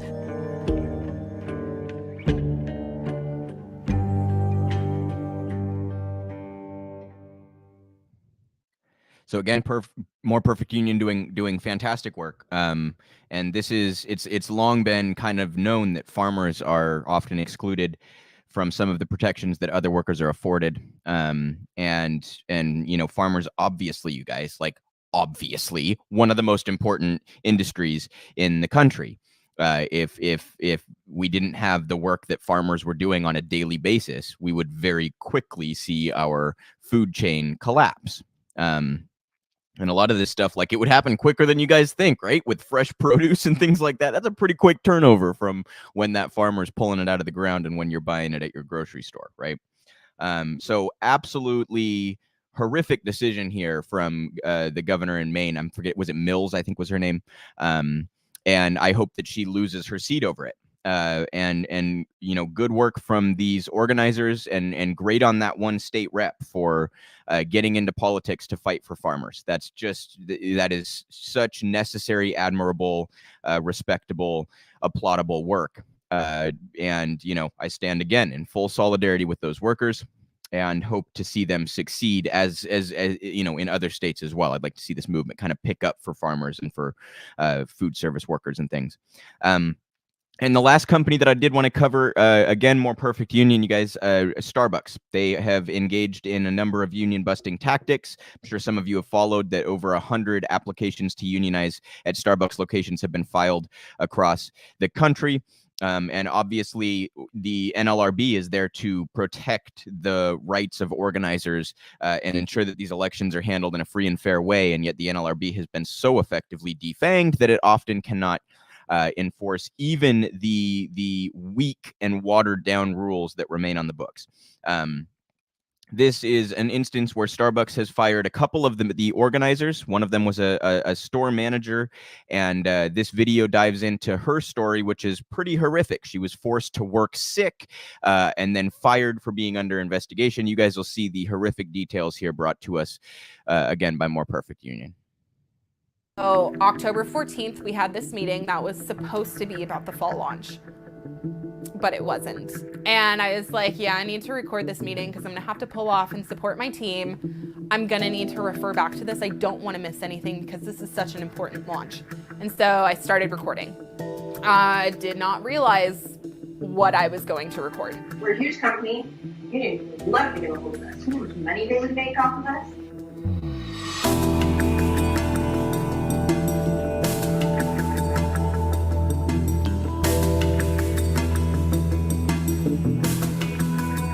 The meeting started with my district manager saying, let's talk about what's going on in Buffalo. It kind of all unraveled from there, and they started talking about the union, why the union is bad, why the union doesn't align with Starbucks missions and values, why partners who want to be part of the union aren't true partners to Starbucks. The union was painted in a very negative light, which made me uncomfortable because I have family that's in union. And so I'm sitting there while she's talking about how unions are like the Catholic Church because you have to talk to a priest if you want to talk to God, just like in unions you have to talk to a union representative if you want to talk to anyone. None of this makes sense. None of these things are appropriate to say. And you're saying how all of these partners want more than what they deserve.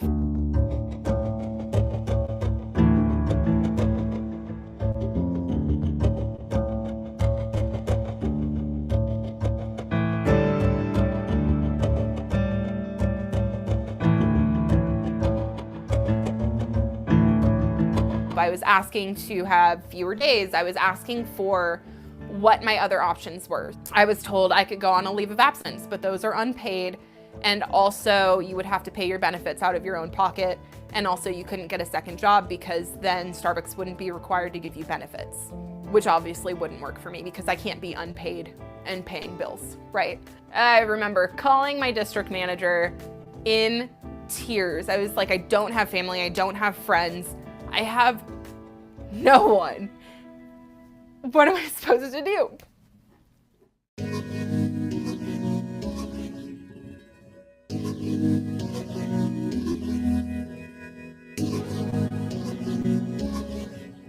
I called out on Thursday, and obviously me being sick is a big deal. We have pregnant partners and partners with young kids, but I can't risk it. And so I stayed home and told her I'm supposed to open my store on Friday. I can't. Like, I would not pass health code. If a health inspector came in, they would take my temperature and they would immediately send me home and shut the store down. Was met with no response. She wasn't answering my phone calls, wouldn't return my messages, anything. And so I went in to open my store on Friday because what else was I supposed to do? I had a fever of 100.6. I had a sore throat. I was running back and forth to the bathroom. I was sending all of these text messages to my district manager that were like, I'm sick. Here's a picture of the thermometer that I took my temperature with.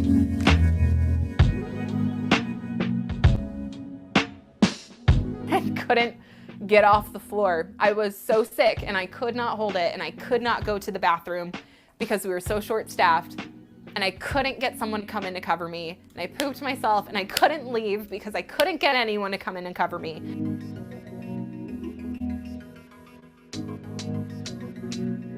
This assistant manager calls the district manager and she's like, they're short-staffed, this store is disgusting, it's a disaster. Our district manager said, just close the lobby, turn off mobile orders, it's totally okay. Except I wasn't allowed to do that 10 minutes ago.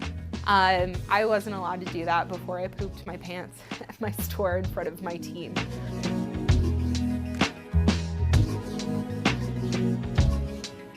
Why are we so anti-union? Like, this didn't make sense to me because the union doesn't affect the way that managers do their jobs. It just benefits partners. But I'm sitting there and I'm thinking, like, I'm complicit in this.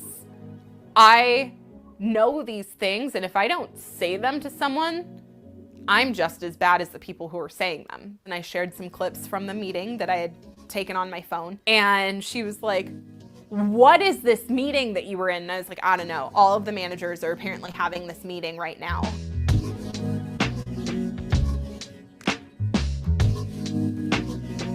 I was also the only manager in Arizona who apparently recorded that meeting. I guess it was kind of easy to narrow down that I was a whistleblower, which I didn't think of myself as until they started calling me, asking if I was the whistleblower. It definitely felt like an inquisition. It felt like I was in trouble for doing something that actually aligns with one of Starbucks' missions and values, which is acting with courage and challenging the status quo, which is what I felt like I was doing. I was standing up for my fellow partners, and I was in trouble for it. But they couldn't come out and say that I was in trouble for it, so they had to find some other reason for me to be in trouble.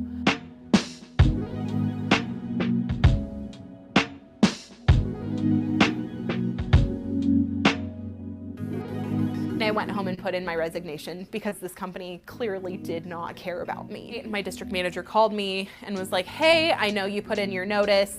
Are you still gonna work these final 2 weeks? And I said, yes, absolutely.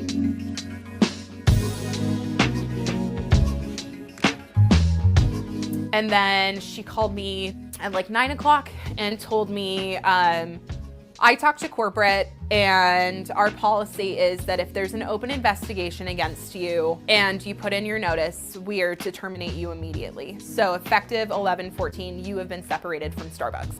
And I said, what open investigation? And she said, I can't talk to you about that because it happened in my district, so you're gonna have to call corporate and talk to them.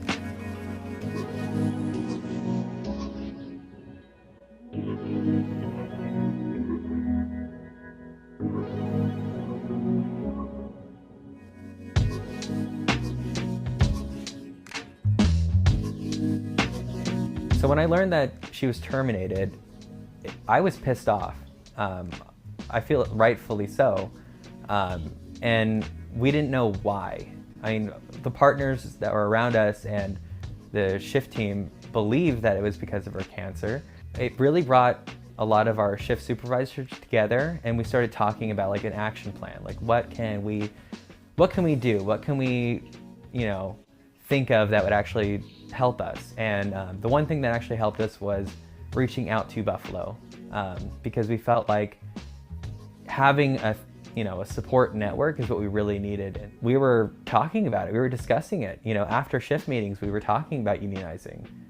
We even before Harrison had gotten sick. But it was something that really pushed us to actually reach out and, start the initiative as soon as that we found out, okay, she's terminated. We need to do something. Otherwise, corporate's going to run us over.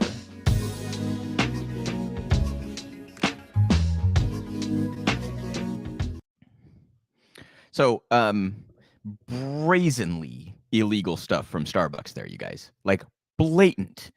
And again, the NLRB has just been so effectively defanged that companies feel emboldened to get away with these offenses. And I feel absolutely awful for that manager. I mean, to go through cancer and bronchitis and have this horrifically embarrassing incident in your own store in front of your own, your coworkers, your partners, and then be treated that way by the company. What a fucking disgrace. What an absolute disgrace from a company that tries to portray themselves as progressive. Oh, just what do you even fucking say to that? Just shameful. And we have another story here of them firing an organizer and trying to claim that it is not for the reason that they obviously did fire her for. This is again more Perfect Union, you guys, perfectunion.us. Leaked audio of firing shows Starbucks lied about union leader. Starbucks tried to discredit fired barista Cassie Fleischer in a letter to thousands of employees. A new recording undercuts the company's claims. This is by Jordan Zacharin. Starbucks sent an extraordinary note to employees nationwide on Thursday, urging them not to believe a former coworker, Cassie Fleischer, who said she'd been fired last week after she helped organize the company's first U.S. union. What Starbucks didn't know was that Fleischer had recorded her own firing. The audio obtained by More Perfect Union backs up Fleischer's public claims about what happened and shows that what Starbucks management told its workers is false. Fleischer worked at Starbucks for nearly 5 years and at the Elmwood location in Buffalo, New York since July of 2020. She helped Elmwood become the first unionized location in company history and sits on the union's bargaining committee. Last Friday, Fleischer shared on Facebook that she'd been let go. Quote, "Little did I know yesterday was my last shift at Starbucks. I am no longer being scheduled, nor am I allowed to pick up any shifts, and as of today, I am effectively terminated from the company." Days later, Starbucks tried to discredit Fleischer in a letter to thousands of employees sent by the company's U.S. operations chief, Denise Nelson. Quote, "Earlier this week, a Buffalo partner claimed she was fired. She was not," the note read. Nelson claimed that 13 employees at the store had simultaneously asked to work fewer hours, which made it hard on the manager, but that local leaders were continuing to have conversations with Fleischer and other employees. But a recording of Fleischer's conversation with her manager completely undercuts the company's version of events. In the recording, Fleischer's manager tells her repeatedly that she's being terminated as a Starbucks employee and will have to reapply for a job if she wants to work for the company in the future. What happens going forward, Fleischer asks. Her manager tells her she's been fully removed from the schedule and termed out effective in 3 weeks. "I should be terming it as of today, really," she added. "You're not coming back." Starbucks had long accommodated workers' schedule shifts and the realities of part-time work. More Perfect Union reported last week that the policy appears to have suddenly shifted in the Buffalo locations.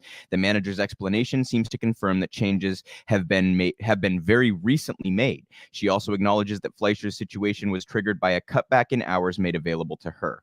Quote, "I'm cutting back on the hours because it's still too slow to house all the hours that we were previously," the manager told Fleischer, "and I should have done it sooner than later, so I was behind the 8 ball a little bit myself.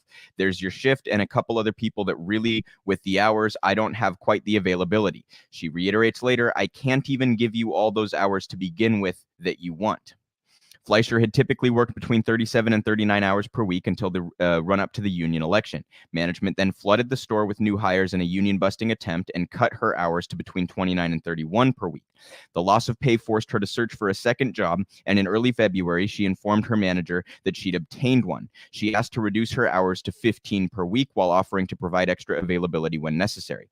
On February 8th, her manager informed Fleischer that her request was being denied because it didn't meet the needs of business and that she would have to either consider taking a leave of absence or pursuing termination. In their final conversation last Friday, Fleischer reiterated that she was happy to pick up additional shifts and to work longer on weekends, but the manager said she didn't want to give people 8-hour shifts on weekends because she'd be required to give them more break time. That they just say this stuff out loud, you guys. It's so fucking unbelievable. Namely, a 30-minute lunch and 1 or 2 10-minute breaks over the course of the 8-hour shift. That's, by the way, dictated by law. That's so a lot of food companies will do this. Starbucks is notorious for it. They'll schedule you for a shift that falls 15 minutes short of the hours necessary to be required to give a break, right? "I want to," quote, "make them the 5.5-hour shifts where we're not running all those crazy breaks all the time," the manager said. And carries on there, but you guys get the point here, right? The leaked audio completely disproves Starbucks' claims. They say they did not terminate this person. They obviously did terminate this person, and they even admitted to some extent why. So, classic union busting stuff. Again, blatantly illegal stuff, but Starbucks gets to get away with it because the NLRB has been defanged and our politicians cater only to business owners and have no time or care for the working class or for working people. So, unsurprising, but I really want to hammer home, and I know I've covered Starbucks a ton. It's because of how they've fucking portray themselves like they are worker friendly.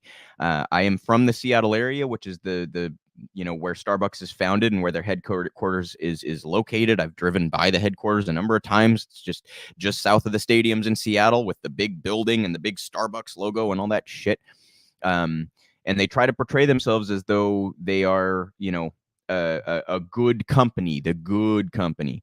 And, this proves that they're not. They engage in union busting like any other. In fact, in some ways, even worse than other companies have done in the past. So the classic union busting tactic to flood the store with new hires so that you cut everybody's hours and try to force some of the organizers out. If you can keep turnover going fast enough, then there's seldom ever enough workers who are there long term to unionize and organize, right? So that's part of what these companies rely on, is this high turnover rate. Amazon is very similar. They have like over 100% turnover per year. It's like historic. It's crazy, and that creates an environment where people are there for too short a period of time to really engage in robust organizing, right?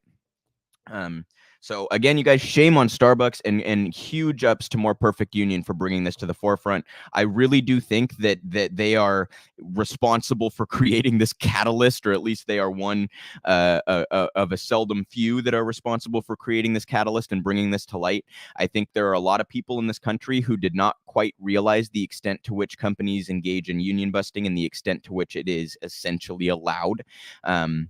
And I'm glad to see people educating themselves on this. I'm glad to see this wave seeing some success, and I'm glad to see the horrific behavior from Starbucks being revealed here and used as a way to educate people on how union busting happens. So that is the labor update for the week, guys. At More Perfect US, please go follow their work. They really are fantastic, and we'll be back next week with more updates on the labor push. So we have an article here again in the Daily Poster. This is by Andrew Perez, and it's about how Big Pharma is supporting Kyrsten Sinema, unsurprisingly, right? And undoubtedly a number of other politicians, but this is they got specifics on Sinema, right? So again, this is by Andrew Perez. Pharma front group to Sinema, we have your back. A drug industry dark money group's latest pro-cinema ad screams the quiet part out loud. Center Forward, a dark money group funded by the drug industry and led by pharmaceutical lobbyists, has been running ads touting Democratic Senator Kyrsten Sinema in Arizona for 5 months, ever since she started working to undermine Democrats' plan to allow Medicare to negotiate lower prescription drug prices. Sinema's demolition campaign came despite polling showing that 94% of Arizonans support the idea of Medicare negotiating drug prices. 94%. Can you imagine going against 94% of your constituents? I wonder what that costs. A 2017 survey found that more than a quarter of residents in her state had stopped taking prescribed medication because of the cost. So guys, this is directly like people are not taking medication that they need, and Sinema's like, yeah, no, fuck off. I don't fucking care. 94% of you want this? I don't care. Pound sand. Amid that crisis, Arizonans earlier this month started seeing a new TV ad from Center Forward saying that Arizonans are tough and independent, just like Kyrsten Sinema. Center Forward's previous ads contained similar drivel about independence and bipartisanship, but this latest ad does something special. It screams the quiet part out loud about who Sinema actually works for. And drivel is certainly the correct word here. Quote, "Thank Kyrsten Sinema and tell her, keep fighting," the ad says. "We have your back, just like you've always had ours." Whoops. Did we admit the reality here? Whoopsie daisies. Who does Kyrsten Sinema work for? She works for Big Pharma, among others, but that's one of her chief employers. People think she works for the federal government in the state of Arizona. You'd be very mistaken. She works for the private donors who, through dark money groups and a lack of transparency, funnel corruption or facilitate corruption by funneling money from corporations and Big Pharma to Kyrsten Sinema. So, and again, I've been clear, you guys, that like a lot of the rhetoric surrounding Manchin and Sinema is kind of decontextualized in the sense that while both of them are absolutely awful and obviously obstructing what a number of decent policies, it's not as though they're unique in that regard. They're the rotating villain. The Democratic Party as an institution could obviously override them in a myriad of different ways. I mean, Biden has the bully pulpit. There's a number of ways to go about forcing their hand on this. So I don't want anyone to misunderstand, as though these are the only two people standing between us and some decent policies. It's not like that at all. But they are the two who are willing to most vocally stand in the way of progress. And we are finding out more and more why that is the case. The corruption and the big money donors, the dark money, all of it. So Manchin's daughter's crimes of price gouging on fucking epinephrine, right? Like, fuck all you people who are going to die of an allergic reaction. If you can't afford this EpiPen, we got to rake in more. She was also given, like, I think it was like a $30 million, I might $20 or $30 million golden parachute to leave once she had outsourced all of the jobs out of West Virginia after she engaged in her price gouging scheme, her illegal price gouging scheme, conspiring with other pharmaceutical companies and all sorts of fun stuff. Of course, she's not going to pay any sort of consequence for that, or face any sort of consequence rather for that behavior. But anyway, that was a little bit of a side tangent. The point is, we know what's driving Kyrsten Sinema, right? We know what's driving Joe Manchin, and it continues to be revealed by fantastic reporting like that of Andrew Perez in the Daily Poster here. Again, encourage you all. Daily Poster soon to be called The Lever, David Sirota's outlet. If you're not subscribed, pop on over there to the Daily Poster's website and subscribe. They do some fantastic reporting, and that's somewhat of a rarity in today's media environment. So unsurprising, but newsworthy stuff there from Kyrsten Sinema and her connections to big pharma and dark money groups. And we'll keep up on any sort of updates pertaining to that. I want to talk a little bit here about Jeffrey Epstein, you guys. This story just won't go away, will it? One of his like essentially pimps was found hanging in a jail cell in France. Allegedly from suicide. Does this sound familiar? Now, I have no idea what happened, and I don't purport to, but I'm going to present what I find to be a very questionable narrative. This is in the Daily Beast. It's by Tracy Connor and Kate Bricolette. Epstein's alleged pimp, Jean-Luc Brunel, found hanging in a cell. The French modeling agent was accused of procuring girls for the late financier who died the same way. So Jean-Luc Brunel was sort of a powerful figure in the modeling industry in France, and he used that position to facilitate Epstein and Maxwell's crimes. Just to give one anecdote here, I can't remember where in the article this was or if we'll get to it, but one, just to show you how disgusting of a human being Jean-Luc Brunel was, he once gave Jeffrey Epstein 3 12-year-old girls as a birthday present. If that doesn't tell you everything you need to know about this monster, right? So we'll dive into the article here. Jean-Luc Brunel, the French modeling agent accused of procuring girls for Jeffrey Epstein, was found hanged in his Paris jail cell in a shocking replay of how Epstein himself died.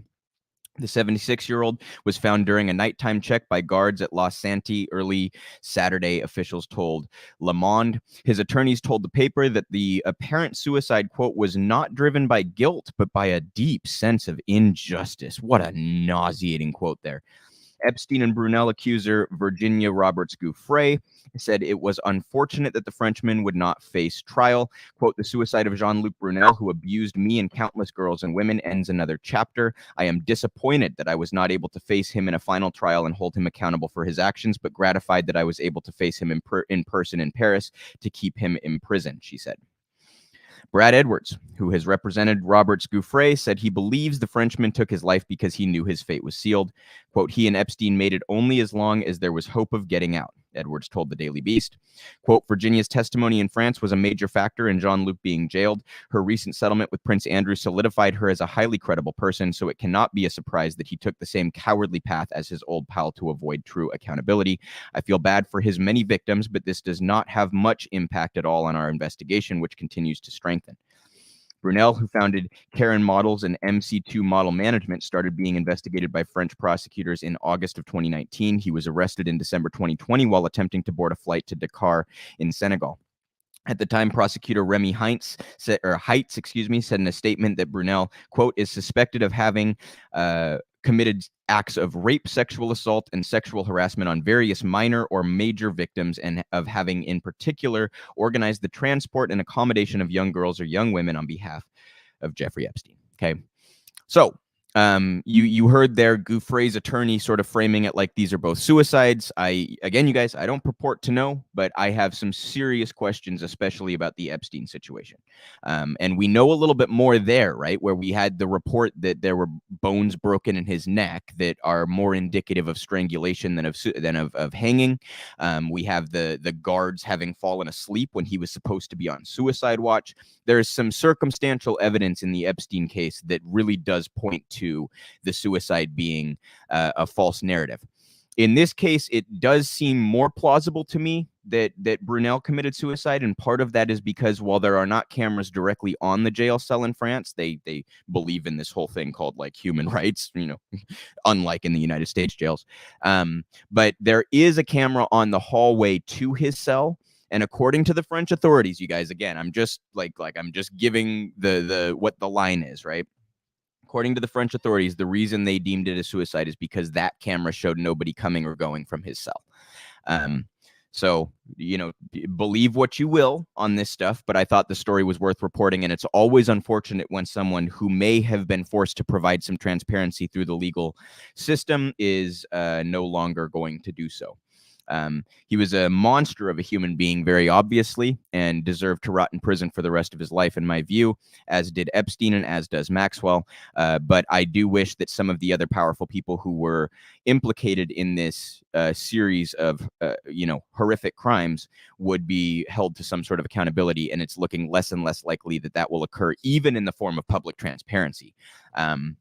So, I hope I'm wrong in that. I hope that some other avenue comes up. Maybe Ghislaine just decides to talk, since she seems to be the only one still alive who had inside knowledge on this stuff. Who knows? Perhaps if she looks at the prospect of life in prison, maybe she just opens up and talks about some of this shit. I don't know. What's the worst they can do to her, right? Even if she's violating some sort of gag order or something, it's like, I'm spending the rest of my life in prison. I might as well talk. I hope, I'm not naive enough to expect, but I hope that will be the case. I hope some other legal avenue, provides us with some sort of transparency in this instance. But yet another one that has been found dead. And I think it's incredibly suspicious that both of these men were found hanging in jail cells. How could that not be sort of circumstantially suspicious, right? So we'll keep up with any updates there as well. I've talked before about how I'm fascinated by some of the corruption pertaining to Epstein and how he came about his wealth. He reportedly sort of committed fraud against Les Wexner, who was one of his big connections, a billionaire who founded Victoria's Secret. You see a pattern here with Jean-Luc being in modeling and Les being in a Victoria's Secret founder. And apparently Epstein sort of figured out a way to basically take this dude's money. I don't understand all the mechanics of it, but that's apparently where his wealth began, was his association with Wexner.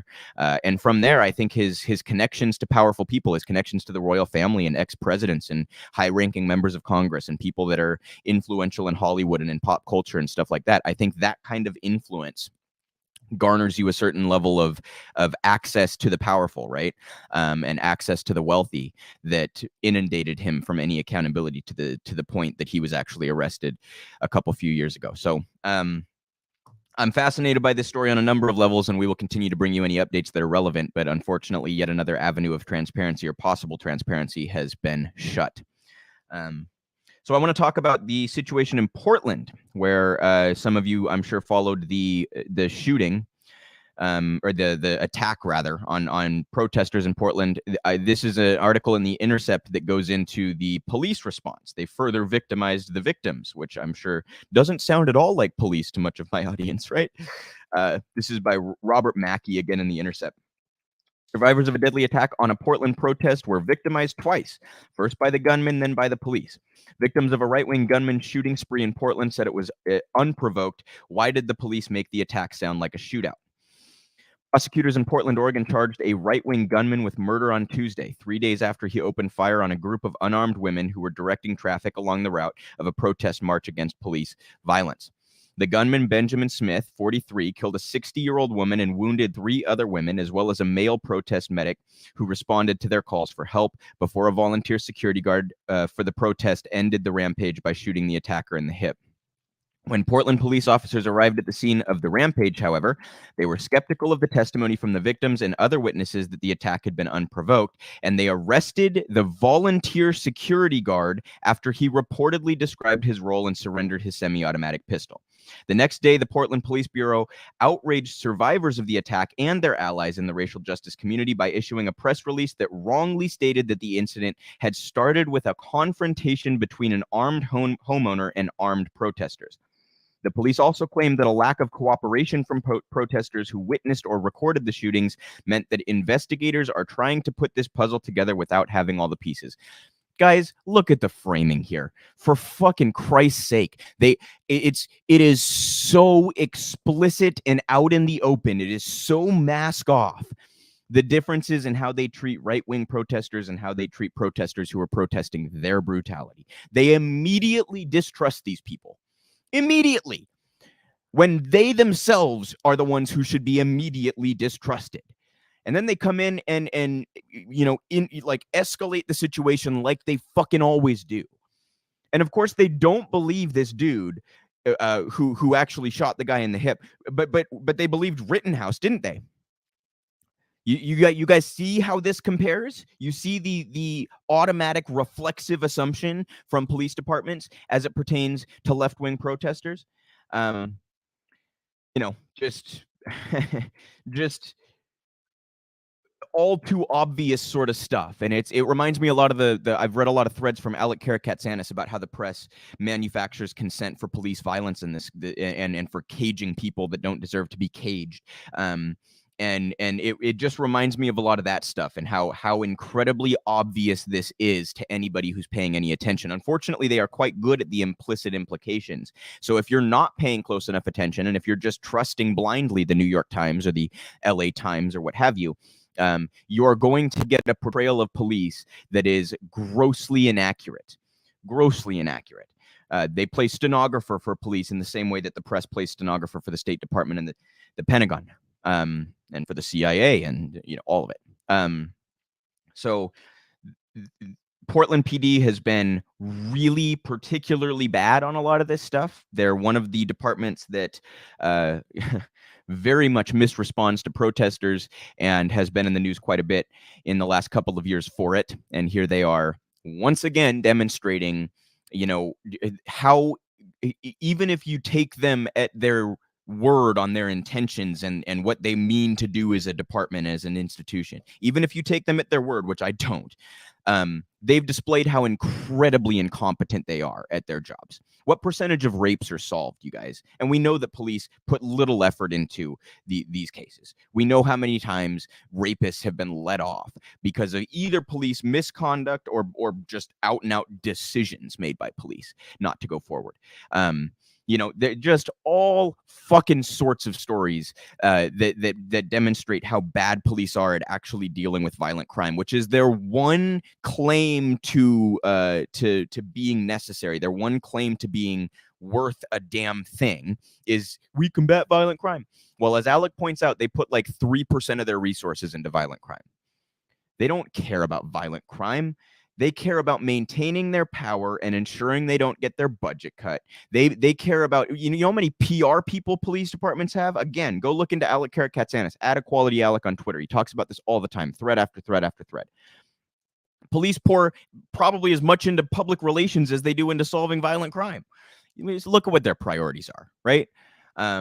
Maintaining their military weapons and maintain all this kind of stuff. They're an institution. They operate like a gang, and their top priority is maintaining their power, just like a gang's top mentality is maintaining their power, right? So shame on Portland PD here for once again revealing to us just how useless, that's not even the right word. It's worse than useless. Just how harmful police are as an institution and exactly why we need to defund and abolish them and start from scratch with an institution and a department that is actually centered around public safety and not, escalating situations and making the public less safe and abusing the public and all of the stuff that police engage in on a very regular basis. So we have a story here about Elon Musk. This is in Jacobin. Musk, I'm sure a number of you have followed with his SpaceX company, is looking to privatize space exploration, essentially. He and Bezos and Branson and all the others. I guess those are the main three. But anyhow, this again in Jacobin by Abe Asher. On his way to theoretically colonize Mars, Elon Musk is actually colonizing South Texas. Wait until you hear his quote about how he chose this place for SpaceX. When Elon Musk chose land in South Texas for SpaceX operations, he said it was cool if a rocket blew up because there was nobody around. Brownsville is one of the country's poorest cities, and its residents are tired of being treated like they don't exist. Notice how little care he has for these people. There's nobody around. I don't care if I kill him with a fucking rocket. I mean, my God, the crassness, they're so entitled.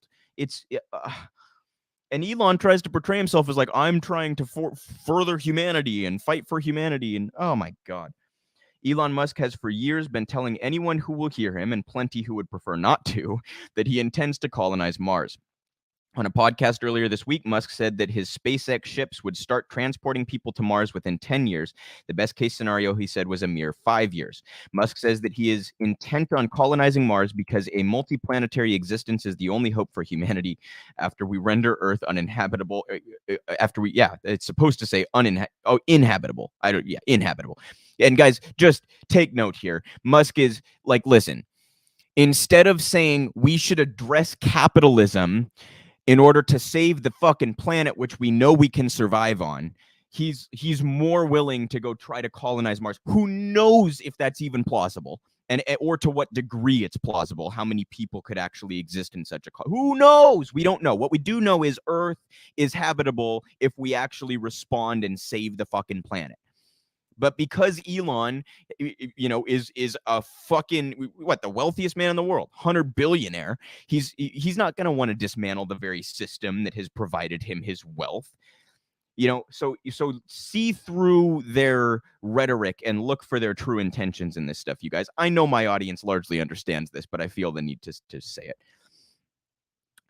Brownsville, Texas is one of the poorest cities in the country. The poverty rate is nearly 30% overall and higher for children. Nearly 35% of residents under 65 years of age are without health insurance. The city was recently ranked as the unhealthiest in the country, with high rates of diabetes, among other illnesses.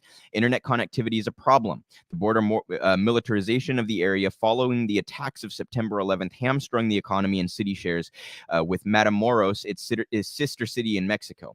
The challenges are numerous and, in a sense, unsurprising. Brownsville is almost 94% Hispanic and Latino, yet another thing to notice when Elon disregards these human beings. Its history studded with episodes of colonization and disinvestment. Despite all of that, Brownsville is a remarkable place set on a beautiful stretch of the Gulf Coast. It's a culturally rich city that has resisted assimilation into the American mainstream. Quote, the first time I really left Brownsville, I left for about 6 months and for some internships. And I remember almost a week in, I was like, I'm ready to go back, said Emma Guevara, an organizer with the South Texas Environmental Justice Network. Now Brownsville's future may be out of its hands and in Musk's instead. Musk began looking for a site to base his space travel project in 2011, somewhere near the equator and a large body of water. Sites in Florida and Georgia were reported as potential options, but in 2012, it was reported that a parcel of land near Boca Chica Beach, some 20 miles east of Brownsville on the Gulf Coast, was a leading candidate for the facility. That was enough for the Texas legislature to spring into action, passing a $15 million incentive package and a bill to allow the temporary closure of state beaches during rocket launches to try to lure Musk. Cameron County kicked in a 10-year property tax abatement. While the state maneuvered, SpaceX did too, buying real estate around the site and buying out homeowners in nearby Boca Chica Village. In 2014, SpaceX made the announcement they were officially coming to South Texas. Many were excited. Quote, we grew up in school being promised that this was going to be amazing, a saving grace to the valley, said Kaylin Mitchell Bennett, who grew up in Brownsville. This was all that we were good for. This was what was going to lift us out of poverty. The world's richest man wanted to live here. To the poorest city in America, that's everything. And yet, of course, are the results that way? No, of course they're not. Elon is there to exploit them, not help them. And of course, you guys, the obvious thing here is that we should not be privatizing space travel. I'm all for pouring resources into NASA. I think it's critical for our species to have as strong an understanding of our universe as possible. And there's also many risks from space, right? Like the potential for impact. Or things that we don't even necessarily understand yet. Understanding our environment is critical. It's and also I just support the advancement of technology and science as well. A lot of technology accidentally came out of NASA in their research for space travel during the space race. So I'm all for the idea of furthering NASA's missions, space exploration, all that kind of stuff, but it should be public. We should absolutely in no world be allowing Elon to profit off of this stuff. And by the way, you guys, where do you think these people are launching their rockets from? From NASA facilities. So all this is another one of those private-public partnerships. We defund NASA. So then these people step in and say, well, we're going to be the heroes. And then they use NASA's infrastructure. You guys see what a clown show this whole thing is? And yet it's portrayed like these billionaires are here to save the species. That's how the media portrays it. You guys remember the fucking hoopla the day that each of these people launched their damn rockets? I mean, every news channel in the fucking country tuned in and showed the launch like it was some sort of... It's outrageous. It's disgusting. It's a glorification of capitalism. And, this kind of public-private partnership is immensely harmful, especially when it's applied in other areas that have direct social impact, right? So, and by the way, what kind of pollution do you think each of his little trips to Mars is going to inflict upon the planet that he is, contributing to the destruction of, as he claims that's his excuse for colonizing Mars? So he's contributing to the very problem that he's using as justification to privatize space travel here. And it's just from all angles, it's a mess. There's nothing really good here, right? We need to redirect those resources to the public sector so that our space research and our exploration can come in what is as close to the best interest of humanity as possible, okay? So with that, you guys, I will call it a stream. I want to thank everybody for sticking around with me for 3.5 or so hours here today. Huge thanks to Kesha and Ramona for joining for our candidate segment. I want to encourage everybody to follow Eric Kessner's journey, which we highlighted last week. He's going to be in DC for quite some time. Go follow him on Twitter @VestActions. To keep up on what he's doing. He's also got his Patreon there that you can support if you're interested in helping Eric out. He's in DC trying to educate people on MMT and fight for Medicare for all. Do some demonstrations, try to talk to some legislators or their staff, that kind of thing. Please go support Eric if you can. Again, it's @VestActions on Twitter. And I also want to once again plug the Real Progressives information. Please do go to realprogressives.org if you're interested in our other content or learning more about our organization. realprogressives.org/donate if you'd like to contribute. We are a nonprofit, a 501c3 and a 501c4, and our efforts do take resources, right? We engage in the media sphere, education, organizing, activism, all this kind of stuff, and that does cost us money. So realprogressives.org/donate if you're interested in helping. Don't miss the Macro and Cheese podcast with our founder and CEO, Steve Grumbine, dropping on Saturdays. He's also been going live during the week for his new show, The Rogue Scholar. Don't miss it. Fantastic content. Jody Newell does the Up and Up, and a show centered around activism. You can find that on the Real Progress in Action YouTube channel. Make sure not to miss that. All sorts of great articles on realprogressives.org. Don't miss any of our content. And with that, I will see you all next Sunday at 5 Eastern as usual. I hope you have a fantastic week. Thank you so much for tuning in today.